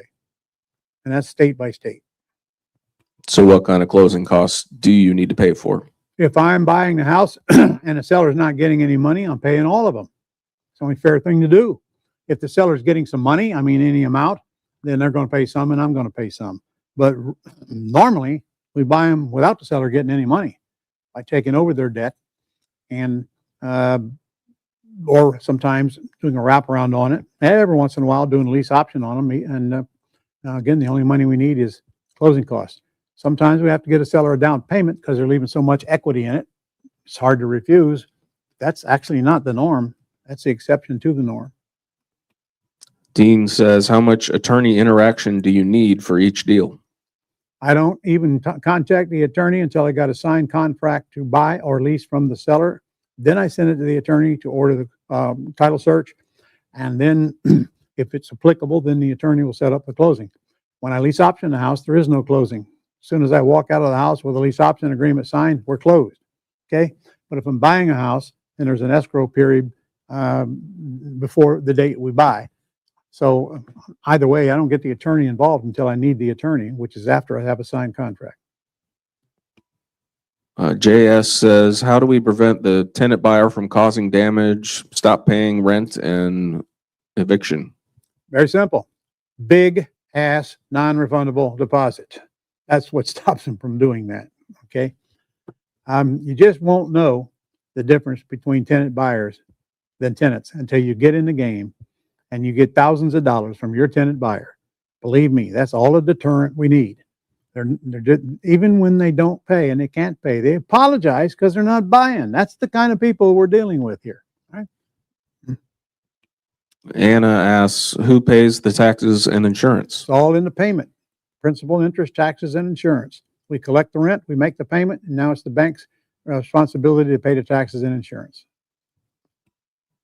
John says, how do you put the house in your name? I don't ever put a house in my name, John. I don't ever put anything in my name, John. It's going to be part of your training. If you put stuff in your name, you very well might lose that stuff. And we just don't do that on Planet Ron. When I get a chance, I will teach you how to set yourself up so that nobody can come after you and take what you got, even when they know what you got. Okay. It's just part of your training. We've got Dave here says, would this work on mobile homes that might need $2,000 to $4,000 worth of work? Well, Dave, it would, but I certainly wouldn't do it if I were you, because you're dealing with peanuts and a lot of grief in the lowest part of the market. Mobile homes are not like houses. They deteriorate rapidly. Can't go down to Home Depot and buy the materials to put in them. And they get low rent from low income people. Well, I mean, why would you want to go through that? Because you'll spend a lot less time and effort on houses that'll get you thousands and thousands of dollars than mobile home that'll get you peanuts. So yeah, it will work, but I wouldn't suggest you do it. Doris, can I claim depreciation after 30 years if I still own the house? No, it depreciates for 27 and a half years. You're done. Okay, we've got Alfonso. Are probates good leads for terms deals? They're better leads for cash deals, but you're going to have a tougher time getting heirs to do terms. I'm not saying you can't, and you might, but sometimes you're dealing with 2 or 3 different heirs or more, and cash is all they know. So I would consider them wholesale deals if you're buying them. Now, if you're buying a house that's in excellent condition, then your offer will probably be terms, because when the house is in excellent condition, you're not going to buy it for a cash price that I could approve. Okay, just forget it. It's an excellent condition. It's a terms deal or no deal.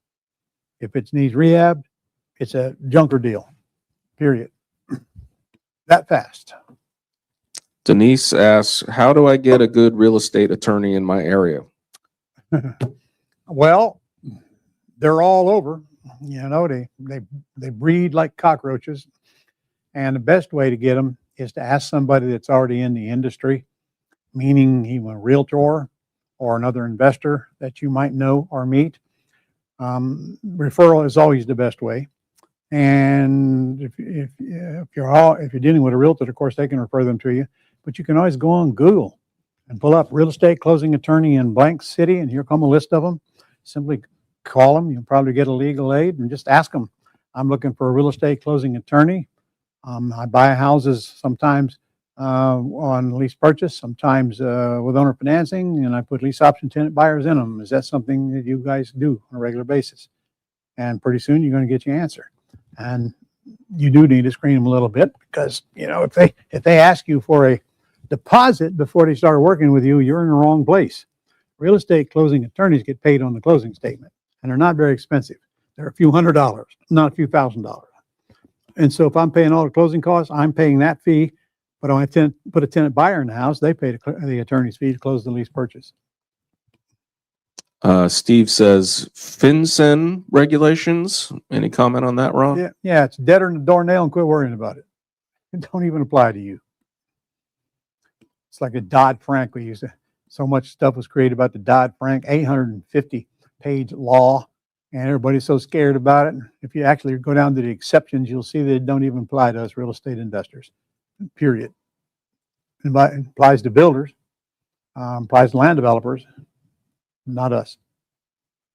Alonzo, if the house goes into a land trust, then who would be the trustee?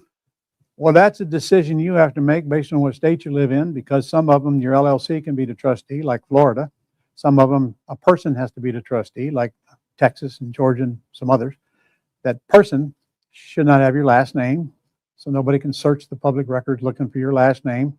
So one of the good things about a land trust is nobody can find out who the beneficial interest is. It's nowhere on public record. You have absolute, total privacy. I think that answered the question, didn't it? We take title in a land trust, but who owns the land trust is a subject for another discussion. Okay, Sarah, do you teach how to create sellable notes if someone wanted to sell the note and trade up for a better house? The only note you want to sell is if you're selling a house with owner financing and taking back a note, and I would strongly encourage you not to do that. Not to do that. And yes, I have done that in the past, but you're going to take a hit. And frankly, you're going to take a big hit, a big discount if you don't learn how to structure that right. But honestly, I don't want to sell the house. I want to lease purchase the house. If I sell the house, even with owner financing, I lose all them goodies we talked about earlier. I know I get a big down payment. That's fine. I might get a monthly spread, but I don't get anything else. I don't get appreciation, depreciation, debt. Well, I guess I do get debt pay down, but I don't want to give up the title of the property. I want to keep it and let it provide for me for the rest of my life, or until somebody actually pays cash on it. And then big thing is, you got to figure out what state you're in. You better darn sure know how long it takes you to foreclose if you sell a house on owner financing, right? Like Florida, minimum 6 months, minimum 6 months. Okay. No way I'm selling a house with owner financing. All right. Texas, I filed foreclosure by the second Tuesday. On the first Tuesday in the next month, they're kissing the curb. Okay. Get them out quicker in Texas, foreclosing on them than I can evicting them. But, you know, every state is different. So before you go selling anything with owner financing, you better figure out, you know, what is this costing me, and what would happen if I had to take it back? And you always have to assume you're going to take it back. You have to plan that way. It's going to be costly if you do, if you have to foreclose on them. Martha says, how do I fund my first seller financed rehab? You're mixing up seller financing with rehabs, Martha. Rehabs are usually all cash deals. Now, you can get short-term seller financing on them by giving the seller a small down payment and maybe a year balloon on the balance while you're rehabbing it and retailing it. But usually they're all cash deals. And so that means you got to raise the cash with private money. Now, don't confuse that with loan sharks out there. They're just human beings, don't even know what private money is until you tell them. Want to get a higher rate of return on their money or in their IRA. And you're borrowing them at no more than 70% of the after repaired value, and you're probably paying around 8%, and it's accruing, and they don't collect it till you cash out of the house. You can use that with junkers that you intend to rehab, but mostly seller financing used in the terms business, where I don't even have to rehab the house. How do you fund it? Well, it depends. How did I fund those wholesale deals that I did? I put up $10. That's how I funded them. How I fund terms deals, if I had to pay the closing costs, I don't know what it's going to cost depending on where you live. So you probably need to take a little time and investigate that, so you'll know how much money one would cost you when you buy it and how to figure it. If I'm funding a lease option, I don't fund it. The seller doesn't get any money when I'm funding a lease purchase. So first you learn. First you come get trained. And believe me when I tell you, if you don't, it's going to cost you 50 times more than if you do. And the sad part is you won't even know how much money you lost because of what you don't know. We just don't know what we don't know. Training comes first, then implementation, and then systemization. Okay? We have it all here for you if you want it. But only when the student is ready can the teacher appear. And I'm just too old to beg anybody to do anything they don't want to do. It's up to you. All right. Jackie says, how many houses do you buy and hold before starting this strategy? Maybe one. Maybe your first deal is a terms deal. Remember, it's not like I'm not getting money out of the house. Remember that big non-refundable option deposit I'm getting up front, which is going to at least equal a wholesale deal and sometimes be more than a rehab deal. And I still got the asset paying me for years. Wholesale deal, go out and find an ugly junker and learn how to buy it right, and you won't be in that one very long, and you'll get your first check. But I want you to learn the whole business, because you can't buy ugly ones without finding pretty ones. You can't buy pretty ones without finding ugly ones. You might as well learn how to get at the money no matter what comes at you, and how to screen out most of the dead wood quickly. And I'm going to tell you right now, most of the sellers that call you are not going to want to do business with you because they don't want terms. They want cashed out, and they want retail price. Imagine the nerve of these folks. All right. A question, is the loan still in the original buyer's name? Yes, it is. Stays in their name until you cash out, no matter how you buy it on a terms deal. And they know that, and they sign a disclosure to that effect that an attorney presents to them. And honestly, their need to get out is worth more to them than the risk. So don't think for a minute that people will not leave the loan in their own name. Imagine some of our people watching right now would have done that when times got hard and you know they didn't have a solution for their issues. Okay, a question from Donnie. Do you suggest a software for finding expired listings? Yes, it's called dreamspro.ai. It's part of your package. Not only will it find them for you, I mean, it'll create the mailing list for them, 17 different pain points you can pull up to mail to. It'll do the mailing for you. It will do the ARV for you. It will estimate the repairs on a house for you. It'll skip trace for you. Oh my God, I can't even think of all that it'll do for you. Go to dreamspro.ai and you'll see all of that. I think you answered this question already. Anna asked, do you increase the rents after the 2-year contract? I don't. You can. I just don't. I don't bother them. JS says, do we receive support when I purchase the Fast Track to Wealth program? You can write this down, ask@ronlegrand.com, and you can ask me a question whenever you want. If you want mentoring, you have to attend the 4-day event that I teach in order to get mentoring to work with you one-on-one. All right. Franklin says, how do you structure a terms deal? Oh, Franklin, that's like saying, how much does a house cost? Okay. It depends on whether the seller has a loan or whether they don't, or if it's free and clear. You know, 1/3 of the houses in this country are free and clear. All right. And then, I mean, that's a question that takes me pretty much half the 4-day training to answer there, because every terms deal has a little bit different components in it and different numbers and different situations. So it's more complicated to structure a terms deal than it is an all cash deal. I will promise you that, but worth more. Okay, Marva said, when you say that Dreams Pro is part of your package, you don't mean it's part of that $99. No, not at all. That is a separate monthly subscription. We have 3 levels of we call the Closers Club. First level is $59, which is a huge bargain. Next level is $297, which is dreamspro.ai, which includes the $99 package. Dave says, would it be advantageous to do what you're suggesting with the bigger home and turn it into co-living to realize a much bigger monthly revenue? David, I would answer that yes, but I certainly wouldn't want that to be my first deal. First of all, you have to structure the offer to make sure that you're not coming out of pocket with big old payments on a house while you're doing all that conversion.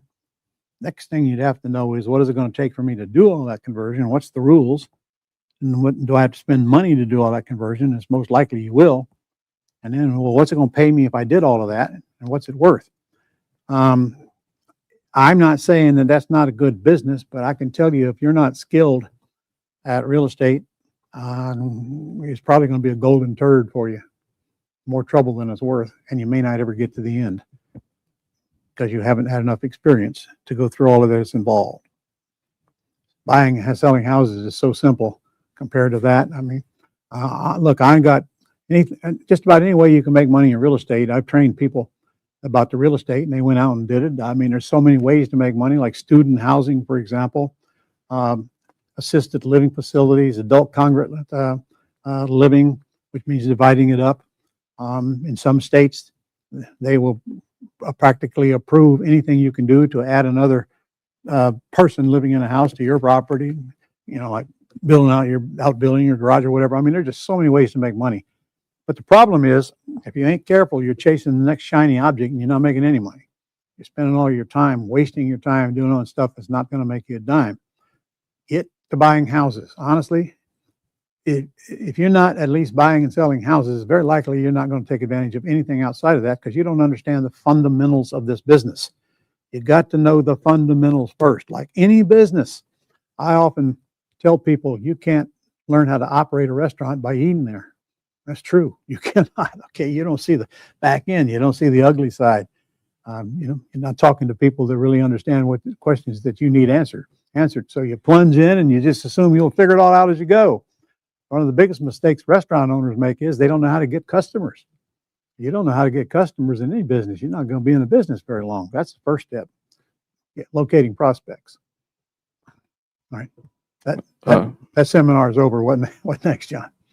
We got a few more questions here. John said, how much is the 4-day training? John, that depends. I would like to answer that, but the price of it is actually $2,995, but we got a couple of discounts in there for that. And it's on sale right now. So it depends. Veterans get a big discount on it. And then there's some bonuses that come with it as well. So if you want to know about that, just call the 800 number and they'll give you all the information you want to need on it. And remember, I'm going to send that information along with the $99 package as well. But if you really want to get in, our next one is April 28th through May 2nd, right here in Jacksonville. All right. Jackie says, can you upgrade to from the Gold Club level to the Dreams Pro level? Yeah, Jackie, just call that number on the screen. They'll help you out with all that. Jackie, if you're currently a Gold Club member paying $99, you just got reduced to $59, and you didn't have to do anything to do that. But if you want to upgrade Dreams, of course, that's what we want you to do. So get on the phone and talk to them about that, and you can make a informed decision. Fernando says, finding houses from people who are willing to let you take their loan is hard. How do you find those deals? No, it's not hard, Fernando. It's a matter of targeting the right prospects to begin with. Then they got a problem. They need to get out of the house, and most of the time they're not getting any money out of the deal. You're just taking over their debt, like I just showed you on 2 of them right here. Now it's hard to get people that to do anything. That's why we get rid of them quickly. Call pre-screening. Our virtual assistants do that for you by filling out the PI sheet. You make one short call. You read one short script. They're either in or out. You're on to the next one, or you're making an appointment. Okay, so you're just assuming that it's hard to let people leave the loan in their own name. Wrong assumption. Thousands of them are happening every single week, all throughout the country. Thousands of them. Joseph says, what category do you advertise under on Craigslist? My selling, I guess. Lease purchase would be my headline, and it's home for sale. And in fact, I hear from people having successes advertising under homes for rent. Still lease purchase. You get a lot of calls. People just want to rent it. They don't have any money, but so what? They're weeded out before you even get on the phone with them. We got a few more questions about the different levels of the Closers Club. So just call that 800 number. They'll explain everything to you. Yeah. Last question looks like is from TJ.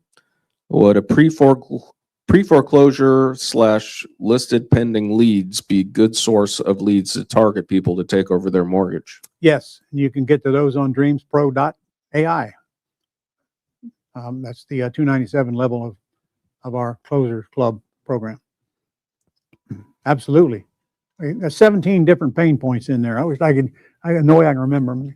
Vacant houses, out-of-town owners, pre-foreclosures, probates, pre-probate and during probate. God, I don't know.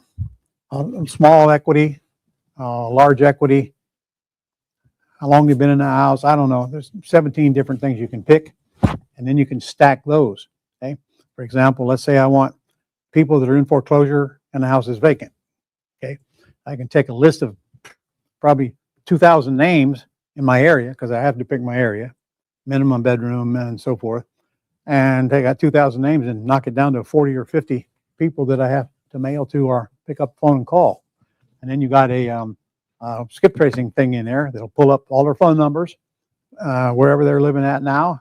So you'll have the phone number to call them, run through the skip tracer, and you call them and or mail to them and or both. And Dreams will let you mail 5 different sequential pieces whenever you set it to mail and what to mail, depending on what kind of seller you're mailing to. It'll do that all automatically for you.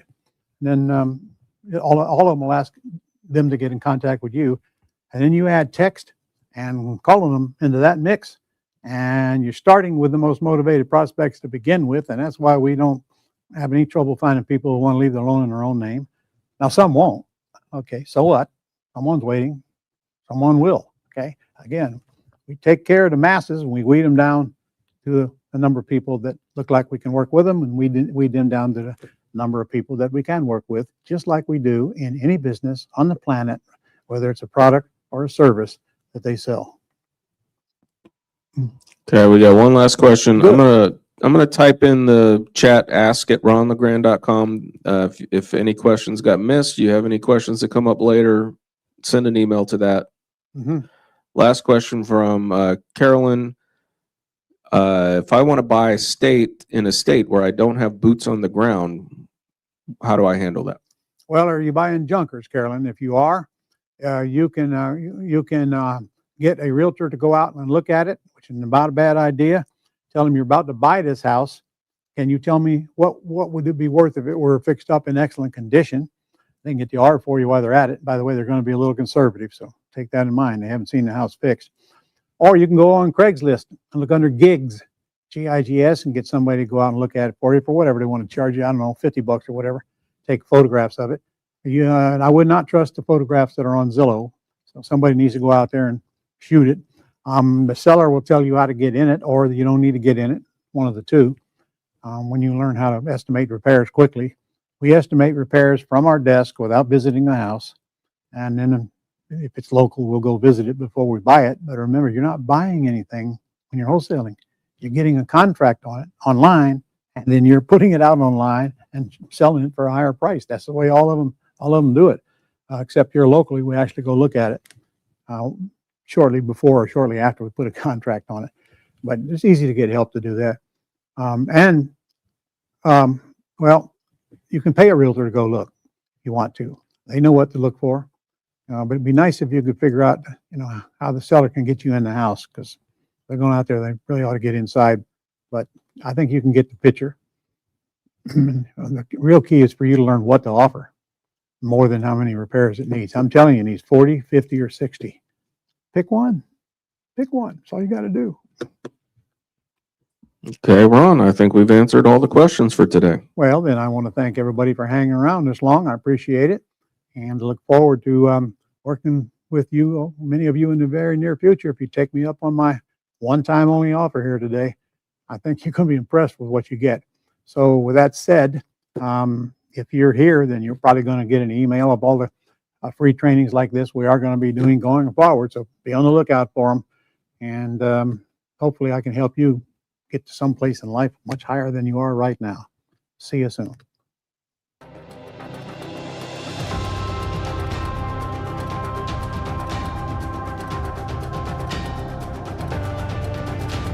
Ron's event to me is heads and toes above any other event. He always has good content. He has good speakers that he brings in. He doesn't let just anybody come in and speak. He always has good speakers.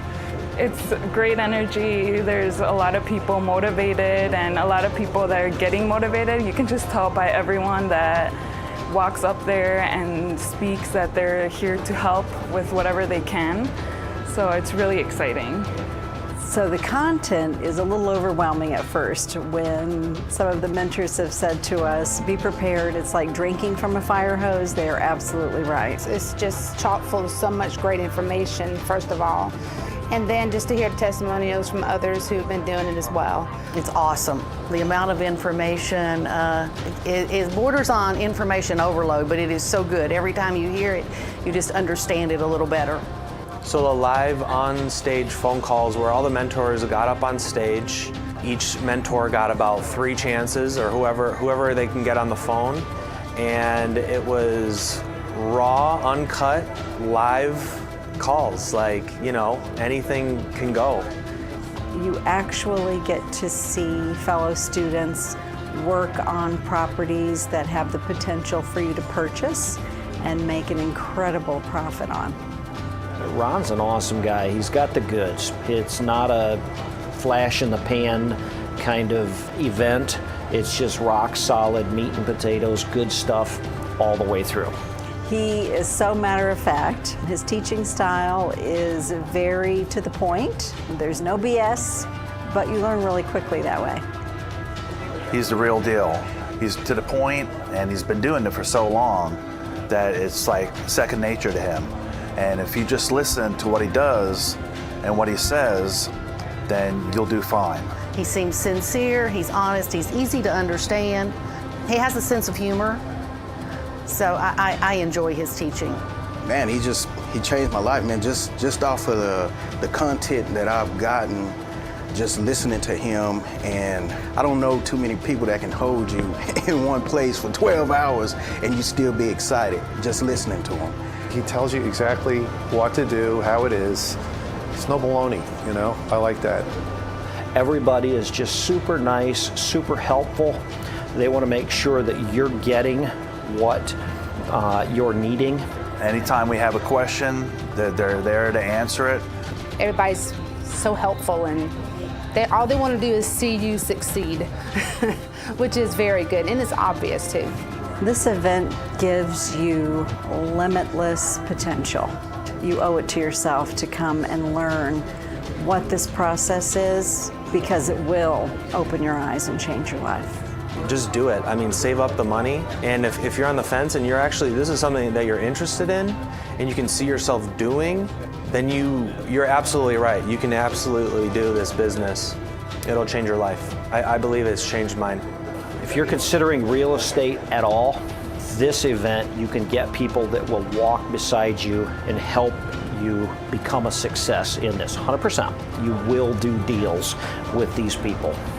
You're going to make it back in one deal if you're passionate about it and this is what you want to do. To me, it's like a no-brainer, you know? Just do it. Just do it.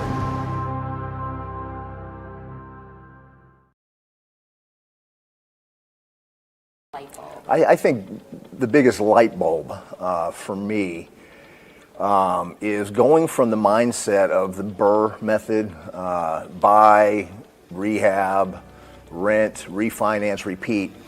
I kind of thought that was my future, and Ron very, very quickly showed me a much easier, a much safer, a much more stable path to wealth.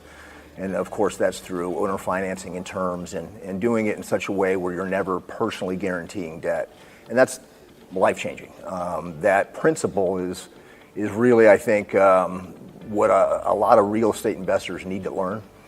Because most people, are just getting bank loan after bank loan after bank loan, and that's dangerous. So that was the biggest, aha moment for me. Yeah, if you have doubts about trying this and doing it on your own, that you got to come to this quick start, and he'll show you how to get started. It's takes some work. You're going to have to spend some time learning and educating yourself. But it's worth it. All of his quick starts are really, they'll open your eyes a little bit on what you can do, and you'd be surprised at what you can do without money and without credit.